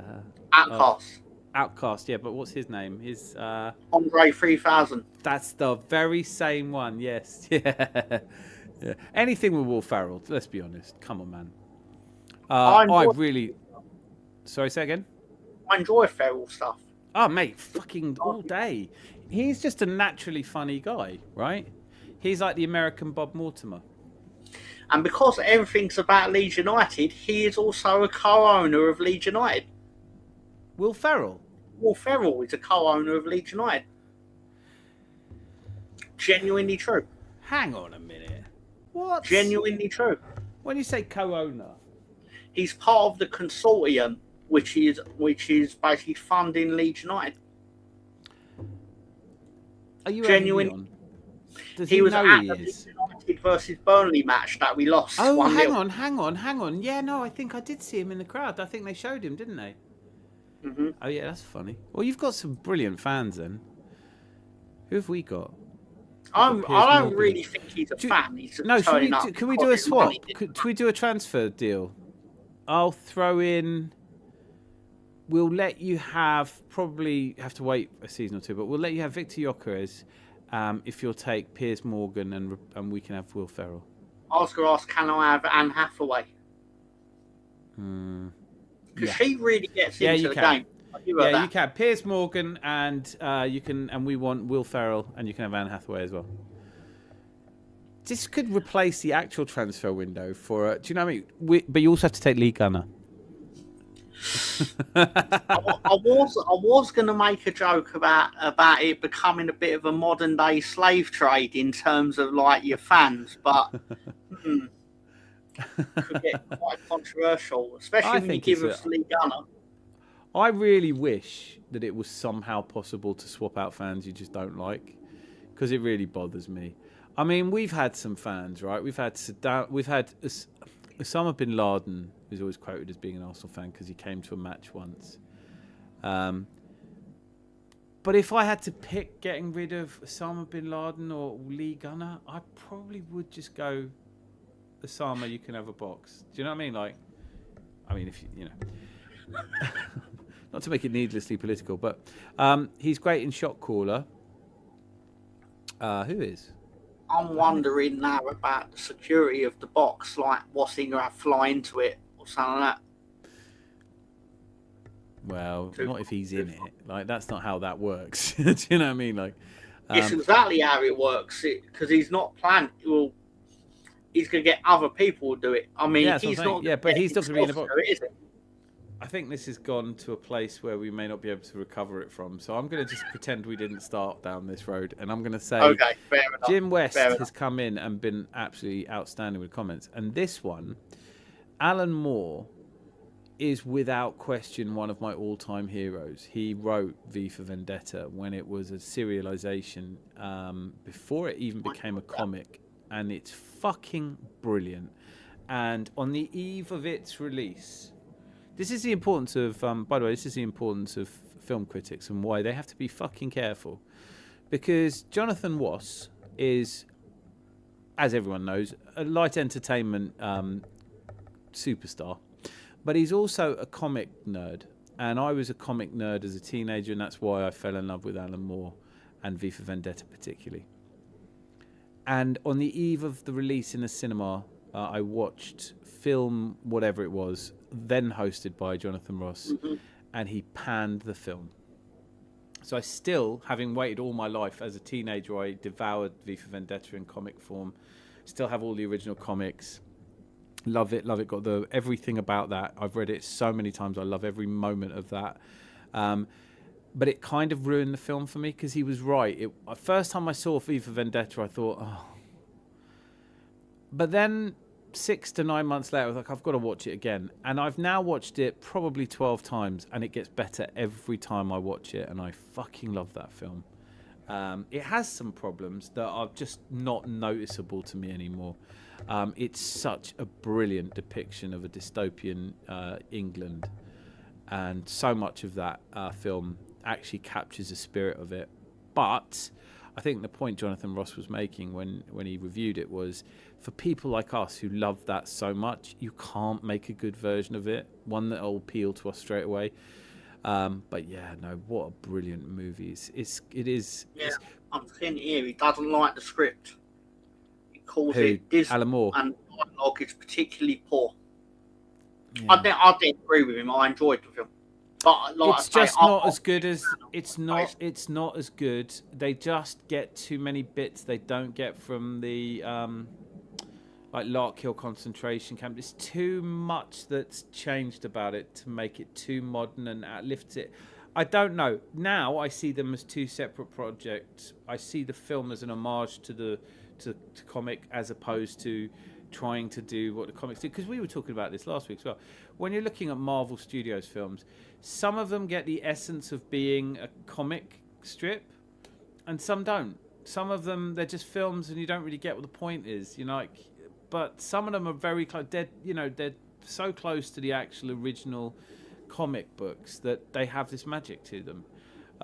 V for Vendetta wasn't close to the original. I love the original, so I was never going to love it as much. But now I love the film as a separate entity. He played the main character in The Other Woman with Cameron Diaz, Kate Upton, and Leslie Mann. I don't think I've seen that. She plays Abby Lockhart. Oh, I liked her. I mean, I liked her. I used to watch ER and liked her. She's great. Solid citizen, I'll say, to be fair to her. Mara Tierney. Yeah, I really liked her. She was great in ER. Yeah. God bless Wikipedia. What would you do without it? Ootcast, Andre 3000. I'll vanilla ice cream you out of fucking winded. Gary Oldman at Millwall, ID. Yeah. That's a funny old film. I like that ID. I watched that more when I was a kid, though. Yeah, it's funny because they remade it. So it's like a Football Factory remake. I love Football Factory, but I love the movie, but obviously I know it's not really like. I like the fact that there's no football in it. Yeah, really. Yeah. Well, that's typical Millwall, isn't it? There's no football in Millwall either. But I enjoyed the movie, but in a way, like I know, like if I watched it next week, I'd still enjoy it because of the stupidity of it. Mate, I fucking love the Football Factory. I don't feel like I'm coming out of a closet saying that. You want to make it with me? What? Do you know, it's like, it's the whole kind of hard man thing. It's like, you know, it's that Frank Harper's the best part of the film. Danny Dyer could take him or leave him, but Frank Harper being like, see you, I'll cut you first. Yeah.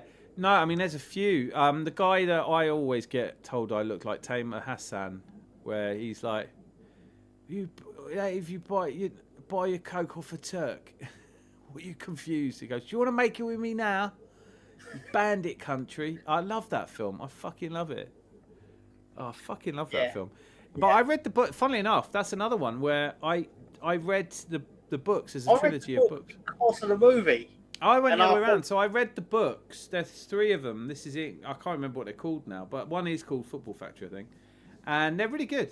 And then I saw that the film came out, and I thought, oh, I hope they do it justice. And it shit on the books. It was like they took it to they made it, but jog on, you mug. So as soon as that film came out, me and some work colleagues went to Hamburg on a jolly, and it became the language all these young 20-somethings were using. I was already about 30 at the time. But they were all like, jog on, you muggy little sigh. And it was all that. And it became like, you know, me trying to translate to German. Yeah, jug on, play. You know, it was brilliant. I just love Football Factory. And then, of course, Danny Dyer lived right up to it, didn't he? I'm here with some... I'd be like, I think we should do a parody of I'm here with double R bastard Tom. He's one of these hard nuts. Oh, my God. I don't know why I'm chocolate doing orange voice. at one of the police ones. I don't know why I'm putting on a voice. It's what I sound like. I'm sitting there like, you don't need, like, it's my voice. But still. No, fucking... That part of Bermondsey as well, because I used to live around there. And, you know, it's proper naughty. It's a proper naughty bit of London. And I'm like, obviously, I'm nowhere near a football hooligan, but... no deal is worth Piers Morgan. I found out the other day he's actually Scottish. Did you know that? I try not to find out anything about him. No, Piers Morgan's Scottish. Apparently, he's from Glasgow. He's a Rangers fan. Wouldn't surprise me. I'm trying to make it. I'm gaslighting Rosie. My apologies. Don't get in the way of that. You don't want to fuck about with me, pal. I'm what you call an internet tough guy. One term that absolutely does my nuts in is when they say, "Oh, this person is an Arsenal material, he isn't an Arsenal player." It kills me. Would you mean like if when they say a person isn't Arsenal material, he isn't an Arsenal player, it kills me. He's local to me, Alan Moore. Well, you're very lucky. My ex's brother knew him quite well, and you know when you meet like the brother, not in law, but you know what I mean, for the first time, and he now works for DC. He's an artist. By the time he was an underground punk, he used to do fanzines, and he loved it, and he didn't have much money, but he had a beautiful place in Bath. Simon Gain, his name is,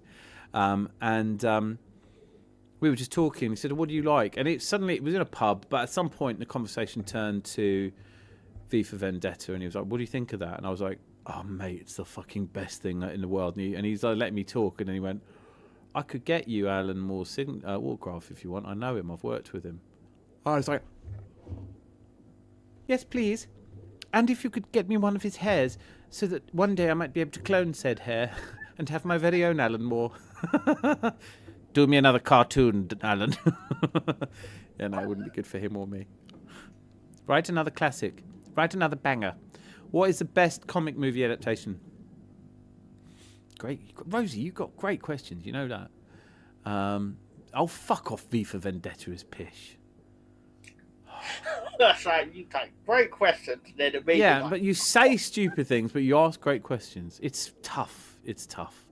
She doesn't like cheese either. Go figure that out. Duality of humanity. I know. In one YouTube chat, V for Vendetta is pish. What is the best comic movie adaptation? Yes, it sounds similar to what's happening with the Fallout series being based on the video games. Fifth Element was and still is amazing. It is cinematically. Because aren't they?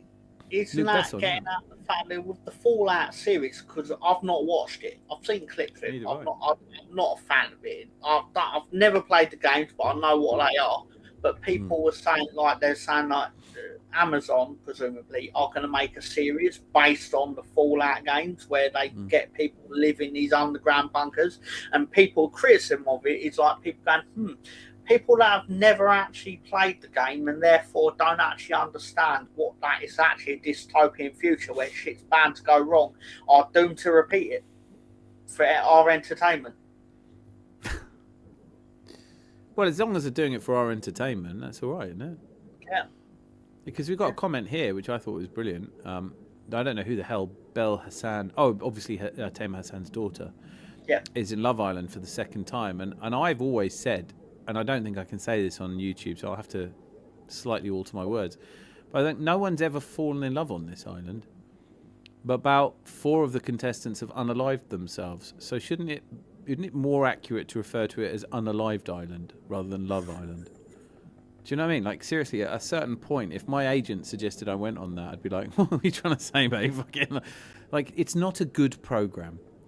I would debate with anyone. I firmly believe that ER was the best TV show ever made. No, it's up there, but it's definitely not the best TV show ever made. The only reason I will disagree with that, and I've got no real reason to disagree with it, is they're about to put it on Netflix, so I could watch it and then see if I agree with that. I think I watched a lot of it, but it went on for ages. And then Goose from Top Gun was a really sad, again, no spoilers, but he dies of a tumour. And it was really sad. But then it just went on a bit long. After a while, when series goes on like that, you kind of feel like you work in a hospital, and I don't really want to. So where we like Scottish people put out a Scottish accent when they say there's been a murder. Been a murder. That's been a murder. I love it. Rosie's not taking it. She's saying here, get the fuck down. Piers is one of your lot. Well, he's not. He's not Austrian, but I know what you mean. And if he was Scottish, he's got Celtic written all over him. So he's not. But if he... Do you know what? I don't get this, though, Rosie, because aren't your family all Celtic? Apart from you and your dad. Am I right in saying that? I hope I didn't just make that up, because it'd be offensive. But Rosie's the reason I no longer support Celtic. I don't really give a shit. If Rangers win, I'm happy. That never used to be the case. Okay, I mean, these players are coming in aren't Division 3 or Championship. They are players of higher calibre in the top divisions. Oh, I see what you mean. Like, you think some people have been saying that players are too good for Arsenal because we're the best team in the world. Piers Morgan said so. That Robbie Williams biopic totally took my attention, by the way. You were saying, was it you that said you watched that, Tom? I did not watch it because... Because so many... You don't need... You don't need to finish that sentence. I didn't watch it because... No. Well, essentially, it's a one no joke, isn't it? It's basically Robbie Williams' story, but he's a monkey. Yeah. And... Okay. So... no, I don't have any time for him whatsoever. He's like the kid who had too much orange squash and starts dancing on the table, and for the first 5 minutes everyone laughs, and so he does that for the rest of his life. And at a certain point I've realised it's fucking irritating. Get your foot out of the butter. I guess what I'm trying to say is most players fit a certain role in certain teams. Yep. I think people, you know what it is, Jose? I think one of the things I like about the chats we have in here that you're such a big part of is that we do allow for a bit more nuance than you get generally. There's no sort of immediate jumping to conclusions. Like people go, Zubamendi's not very good because they haven't really seen him. Or Gyökeres is a bags man because he scored. So I think that players... I changed my opinion on players. But you can say, like, a player might not be very good for one team, but that doesn't make him a bad player and he goes into another team and he do really well. I think Martin Odegaard might play really well. I think if you had Martin Odegaard, I think it would be a real... I mean, look at Granit Xhaka at Sunderland, right? So I think it's possible that people are just too simplistic about it. Well, the first example that enters my mind when you say that is Dominic Calvert-Lewin. He's been shit for 4 years at Everton, And then he's some, got yeah. 10 goals in 4 months or 5 months, whatever it is. Yeah, he might not have scored 10 goals in 2 years at Everton. There you go. No, it's absolutely right. Yeah, I think also people just assume it's like playing FIFA. So you go and buy a player, he's got these ratings, you put him in, and what you don't get a sense of is that you uproot them from their home, their family, everything they've known, everyone they get on with. You put them in a completely different place. You put tons of pressure on them, and then you've got. It's an unusual job when you go to work and people are cheering or booing you. You know, it's Yeah. you know. Not since I was a parking attendant. There are many couple married with children who met on Love Island. No, there aren't. Well, a lot of reckoning is annoying that is rage baiting that staunch Fallout fans. They took it off Channel 4 about 6 months ago, Tom. ER. It goes on Netflix. Anyway. I liked ER. I am a big fan of ER. It's just went on a bit long. Yeah, but they can't blame that affliction. I've seen it, Dio. Also watched Taken Boyzone. Let me entertain. Listen, when Robbie Williams is singing Let Me Entertain You, he goes, what's stopping you? I haven't stopped you. Why don't you? Start fucking entertaining me. Get down. Rosie, I thought Scotland is considered a Celtic nation like Ireland and Wales. No. Mortlake, Texas. Celtic and Celtic are near the same thing. Absolutely fucking not. We also don't have a religion, Mortlake. You kind of do, though. I mean, otherwise, why are Celtic and Rangers not getting on? 57% of Scottish people don't follow any religion. I've learned something new today. But we would have Ireland and Wales and leave England if they're on fire. Yeah. People don't like English. Yes, there are, Dan. I've never missed an episode. I bet those MTV moms are grandmothers now. Right, so why believe you, Rosie? I have no reason to doubt you, but it doesn't change the fact that my joke was funnier, and I'm sticking with it. So I now, having dragged you all to 2 o'clock in the morning, I love these. I really do. Tom, thank you for joining me, and thank you for joining me in such a good mood after your team smashed Nottingham Forest all over the place. We turned up with a chainsaw. We chopped down those trees. Fuck them. Pardon my language. Fuck them. I think 3.5 hours into the stream, it's a bit late to start saying pardon my language. Fuck them. And entirely fuck them. I do have one question before we leave. You did say earlier you had a question about the movie The Wrestler, and I just wondered what that was. Yeah, I wanted to talk about it because I know that, like, I don't get wrestling. It's not been in my sphere of influence, but I've known so many people who get so much joy from it. And I have a feeling that if I allowed myself to, I could get really into it. I know it's something that you enjoy. But I was thinking about things we could talk about because you never know. And the worst thing you want is just someone sitting here going, so do you like films? Yep, me too. All right, how about that Leeds game? So, I was thinking, films about wrestling. And then obviously, I don't know how, but The Wrestler popped into my head. And I loved that film. And I thought it was such a beautiful film, a beautiful depiction. Because obviously I don't know anything about wrestling.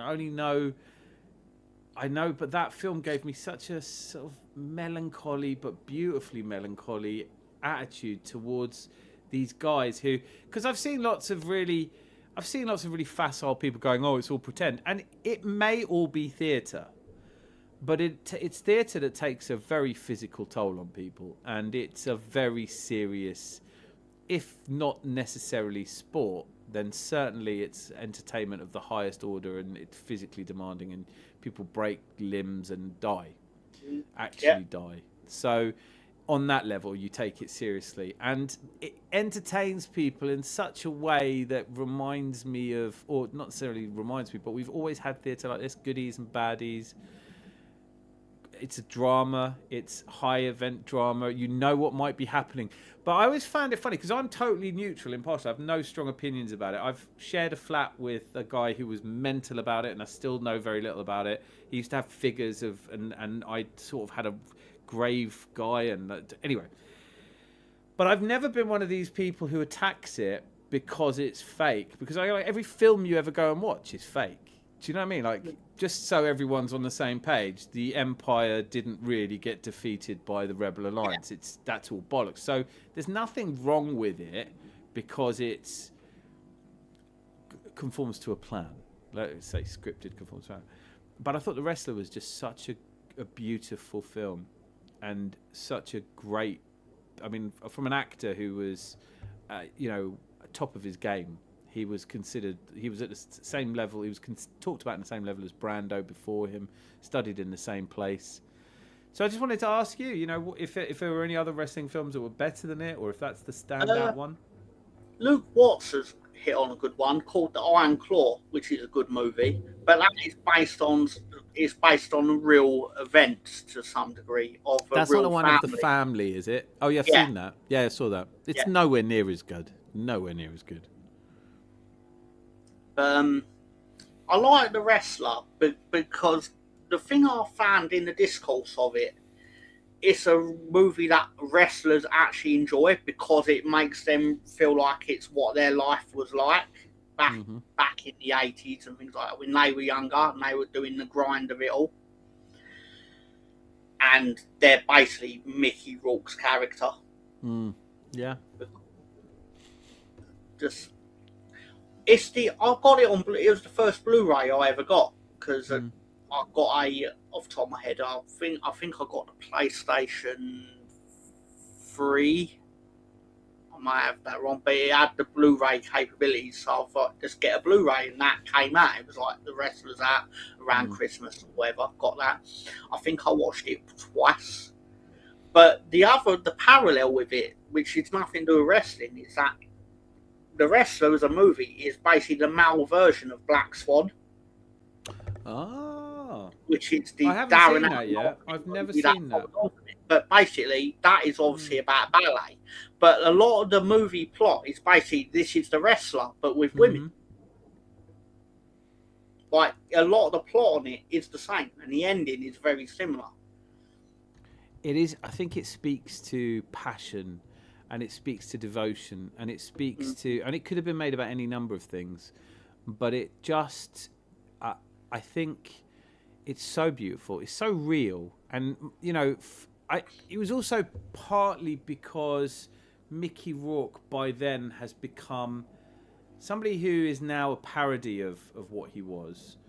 And it's almost like his life as well, because his life is theatre and it's all about, and he was a fighter as well and broke himself up doing that. And it's about, like, at its deepest level, it's about when you devote yourself to something, when something's more important to you than your very life, and trying to get people to understand that is just going to be impossible. Films like that really, I do think on a level it would have been really interesting, since they are parallel films, if instead of The Wrestler, Mickey Rourke had actually been in Black Swan playing a ballerina, because I think that would have carried a lot. Natalie Portman play a wrestler.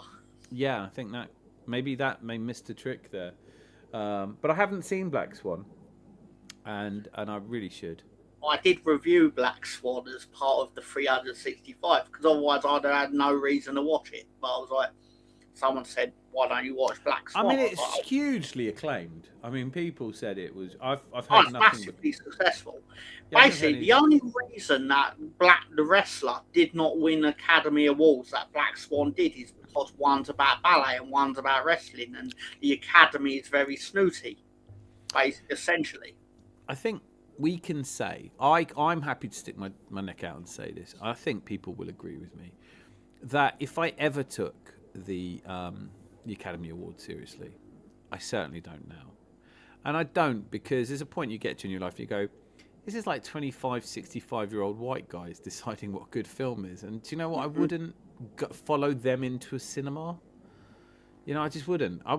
Real good film. I mean, there's so many good films that have not been recognised by the Academy Awards.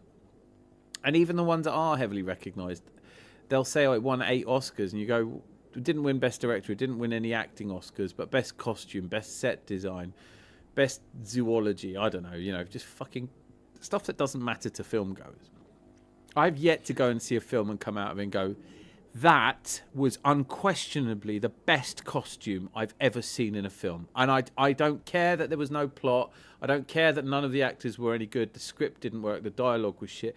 But the costumes, oh my God, the lighting of the... Just fuck off. Do you know what I mean? It's like... And nothing makes me more confident that the Oscars are shit is the way that people come up and accept awards. And they act like they've actually achieved them. And you go...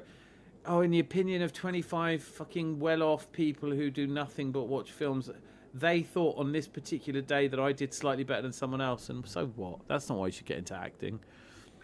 Yeah, the Academy Awards are going to be made to they're going to pick a battle, and basically one particular year we'll praise blind people, and Al Pacino plays well, there's blind that in Extras where he parodies that really well. He goes, "You've got to play an autistic person, or you've got to play somebody like because that's shoe in for it." You know, it's fucking brilliant. I mean, it's true as well because, listen, I'm not here. I just don't think it matters.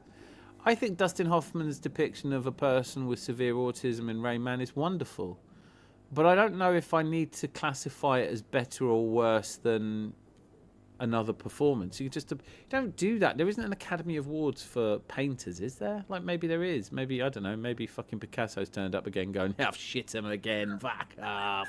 Do you know what I mean?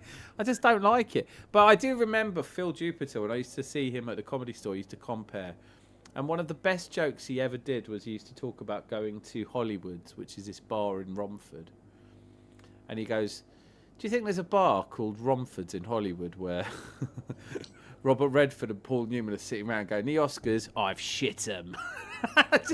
That joke just stood out for me forever. But like, it's art. Like, what's it got to do with an award? And why is Rosie will laugh because she knows I've done my Gwyneth Paltrow acceptance speeches on here where it gets emotional, and in her inimitable way she points that out.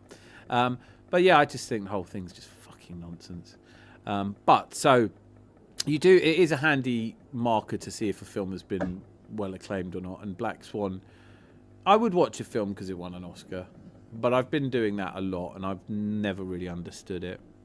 Yeah, to me, it's more the curiosity factor of lots of people consider it's good. Do I consider it's good? Which doesn't really mean anything in the scheme of things. But the same point is, why is it? Who's to say that anything is good? Well, this is what, but this is why I think I enjoy talking to you about films as much as I do, because you're not pretentious. You're just like, I like this and that's what I like. And that's how it should be. And I think sometimes it can be difficult. It feels like I came out of today and said I didn't like Apocalypse Now. And then, of course, somebody I really respect who knows more about films than I do came and said, no, it's brilliant. So I have to take it back. I'm walking it back now. Well, I mean, obviously it's a fantastic film that I just don't like.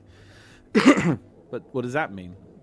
I love this question. I've just got to put this out there. Who would you have as a new James Bond? Idris Elba, Jason Statham, or Tom Hardy? And for me, Tom Hardy is the best. I'd pick Statham because I'm a nihilist. And I just want to see him turn around. You just want to watch the world burn. I know. Yeah, I want him to turn around and go, oh, I'd want him to have a line where he manages to name all the past Bond movies in a sentence. Okay, that is a fucking brilliant little idea as well. Okay. See, I'd love it. I never do this with the football ones, but there's so many ideas I want to just fuck about with. A Steven Seagal biopic, and a Jason Statham listing as many in a logical set. What, as logical as Jason Statham gets? Yeah. In one coherent sentence, naming as many Bond lines as possible in his audition to become the next Bond. But in a slightly menacingly growly Mockney accent. Oh, of course. He'd have to sit there and go like, "Oh, you've got the golden eye in this one." I've made it sound like a shit porno version. But you did, because it made me think, I'll give you the golden finger, and that just went off. But no, then as you were saying it, I thought, but he wouldn't, would he? He'd say it in Cockney rhyming slang. Yeah. So all of these would be, I don't know. It's a bit lit for me to even, but I love it. I absolutely fucking love it. But in all seriousness, take away jokes, I would have Idris Elba as Bond just to see the world burn. I don't like Idris Elba in anything really except The Wire. Oh no, I think he was fantastic in The Wire, but I would just want to see the discourse when someone turns around and goes, "Here's a new James Bond, it's Idris Elba," because you'd get people that have no intention of ever watching any Bond movie go, "Well, James Bond has to be white." I'd be like, "But why?" Yeah, do you know what? I think you'd get, if you want that, then it'd be a woman. But I think people are advanced enough in their thinking to realise that there's no reason why James Bond can't be Idris Elba. But I think if I'm trying to think of who they just wouldn't have, Dawn French. Oh my God! You're creating a new segment. Who is the most ill-suited? This week's James Bond is this week's. Listen, I watched that fucking Hobbit play a hooligan in the film Green Street. And if that's possible, that's the worst fucking London accent I've ever heard from his. He got to have a woman play James Bond in the last Bond movie. Well, she didn't play James Bond, but they played on that fear. Basically, the way they promoted it was basically Lashana Lynch is 007. Because obviously James Bond in the film, spoilers, it's 4 years old, 6 years old, sorry, I'm losing my track. Dies. Yeah, basically, in the film, he retires from being 007. So basically, they replaced him with a woman who basically James Bond is 007 is a code name. Yeah. Basically, it got passed on to someone else. So James Bond isn't though. 007 is a code name, but it can only be. Yeah. James Bond's always been a man. Yeah. I misspoke that, but but people played on the fear. Like they made people believe that James Bond was going to be a woman. Isn't it fucking mental? Don't we live in a mental world? Like, people can accept the most vile things happening around the world, but the minute you go, "Oh, we're thinking of having Idris Elba as Bond, or we're thinking of having, Natalie Portman as Bond," they go, "Oh no, no. You could be a misogynist female." Yes, yeah. There's just some things that you just can't change. Yeah, and they act, but do you know what? I know we've had Christmas. It's far enough away I can talk about it without people go, "Oh, fucking leave it out." I can start singing Christmas carols soon. But I am of an age where, and we didn't grow up affluent, so I forgive maybe my experience of Christmas wasn't what everyone else's was. But about 25 years ago, when I started doing Christmas dinners for the family, I used to get, people all have their thing. It's traditional. And the thing that they kept saying to me was, "Got to have pigs in blankets, it's traditional." And I'm like, we never had them. We never had them at school. We never had them at home. I never had them. When does this tradition started? I was like, someone's just gaslighting me as well. "Oh, we've always had salmon and I fucking haven't." Like, and it's suddenly, "Oh, we have to have Bucks Fizz." I was like, hang on, who's been doing this the whole time? But it's like, I feel like it's a Mandela effect. I feel like people go, "Oh yeah, I'm sure we always used to have beetroot crisps and things." Like, no, we didn't. We had turkey, roast potatoes, we had the stuff that people had in those days. And then I looked it up and found out it is actually from about the 70s that people started having. It's not some long tradition. And when you talk about James Bond and you say it's traditional, you've got to remember, it's not like a centuries-old tradition. It's a shitty series of films from the 60s, written by a fucking lunatic. Some of the things that he was a bit mental. One of the Bond themes is that Bond discovers somebody is gay because gay people can't whistle. And that became an accepted fact. They go, well-known fact, gay people can't whistle. And it blows your mind to find out that there's no anatomical reason a person who enjoys the same sex can't whistle. But Bond films are shit. I did that I've got a whole book here that I wrote. I was doing the Ange out, and it was called No Time to Dare. Right, and I went to a lot of trouble, hours of work in this thing. Right, No Time to Dare. There you go.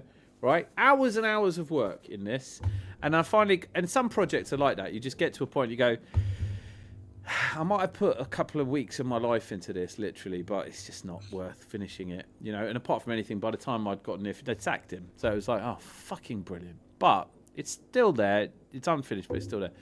But as a part of that, I had to clip loads of different themes of Bond films. So I watched a lot of them, and I was like, there's like maybe 2 good ones. They're not very good. I like the Bond series, but again, I'm fully on board and accepting that it's absurd. And there's no real deep in meaning to any of it. I have certain little checkpoints which I expect to happen.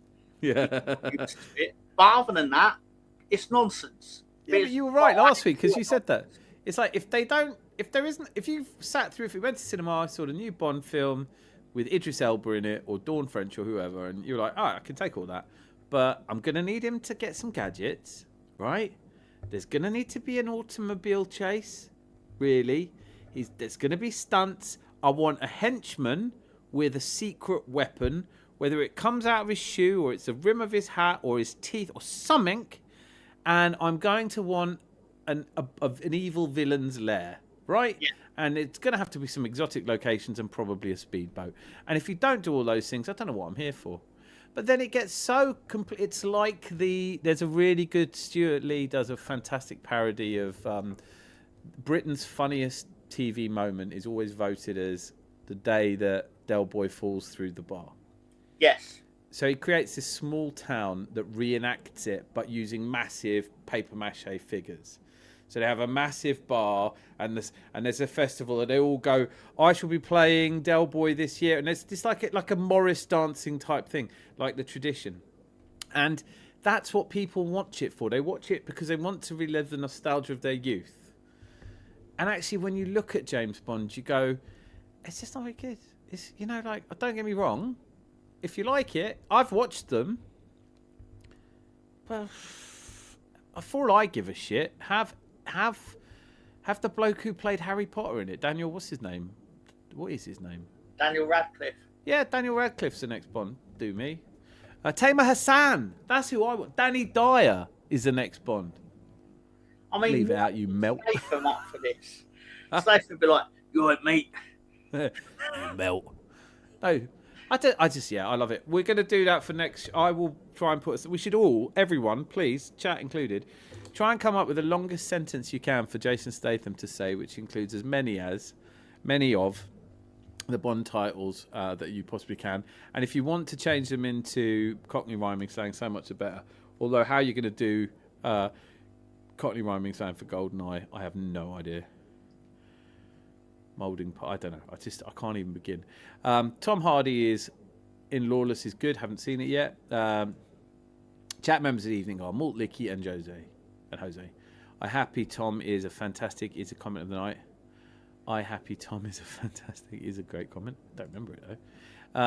It's been great to see you in here, Jim. It has, and even though you're a Man United fan, we love them all here. Everybody's welcome. We've got a couple of Man United fans who pop in. Scent of Woman, another favourite of mine. Brilliant film, especially the speech at the end. When it comes to when it comes to speeches at the end of films or middle of films, you go Al Pacino. Go Al Pacino every day. Absolutely love Phil Jupiter's joke about his daughter having a boyfriend in the house. He used to do brilliant. He said, but the silly jokes of Phil Jupiter. He's obviously a larger than life character and a slightly plus sized gentleman. But he'd always come to the he'd always move the mic stand out of the way. He goes, "That's better. You can see me now." It's just like fucking. I must have seen him like a dozen times. He's a very good compere. I want a Cockney band. What? Oh lol, I want a Cockney band. Lots of links. Follow all of those. Be kind to everyone. Thank you so much. Listen, do you know what? I fucking love these film nights. Properly love them. I think it's fair to say I enjoy them slightly more than arguing with people over whether Arteta's a good manager or not. So, the stakes are so much lower. There's so much less controversy. They aren't. Yeah, they are. They are. That's what it is. Because but this should be more like what football is. Do you know what I mean? It just should be. It should be okay to go. Someone in the chat could turn around and say, like the kissing booth, and all I'd say is, okay, cool. Why? Because I'd want to know why. Because I think that's a fair response to it. But I'm not going to lose sleep over it. I'm not going to not sleep for a week because someone likes a movie that I don't. It doesn't matter. And you know what? And that is one of the things I love most about it, because let's be honest, in the realm of, if I have increasingly decided, why am I watching so much YouTube? And I kind of think, well, I should know what's going on. I think, no, I shouldn't know what's going on. It's like knowing what's going in the U-bend of your toilet. I don't have any interest. Do you know what I mean? Like, it's a functional thing. I don't want to hear what Piers Morgan thinks we're the greatest team in the world. I don't want to hear that Gary Neville thinks we're a bunch of arseholes. I don't care. What I like is exactly what you just said, is that we all just talk about, we all love films. We all have a different perspective. We all have a different favourite film. But none of us expect everybody to agree with us all the time, and none of us act like we know more than other people. And that's people like yourself who have watched a shitload of films, and Carl Walsh, who was on before and is a professional film reviewer and does know a shitload of films and has met a lot of these people. And even he, I think, he disappeared after he found out I didn't like Apocalypse Now, but hopefully he'll forgive me and he'll be back, and maybe we can do a show, the three of us. But Tom, you're an absolute legend for jumping on last minute as well. Thank you so much. And I'm thrilled that Leeds are staying up. They definitely are. I can write you a promissory note on that. You can take that. I'd be right. If they don't, I'll go and get you Marcelo Bielsa back. They're the lengths I'm prepared to go. Although you don't want to lose Daniel Farquhar. Oh, no, that's a sacrifice I would make, because I know. Daniel Farquhar would tell you himself, Bielsa's probably the greatest man that ever lived. So yeah. It's also great because Daniel Farquhar his voice is not what he looks like.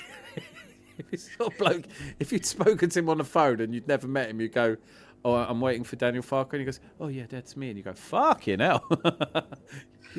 All right then. Sounds like the most least threatening man ever.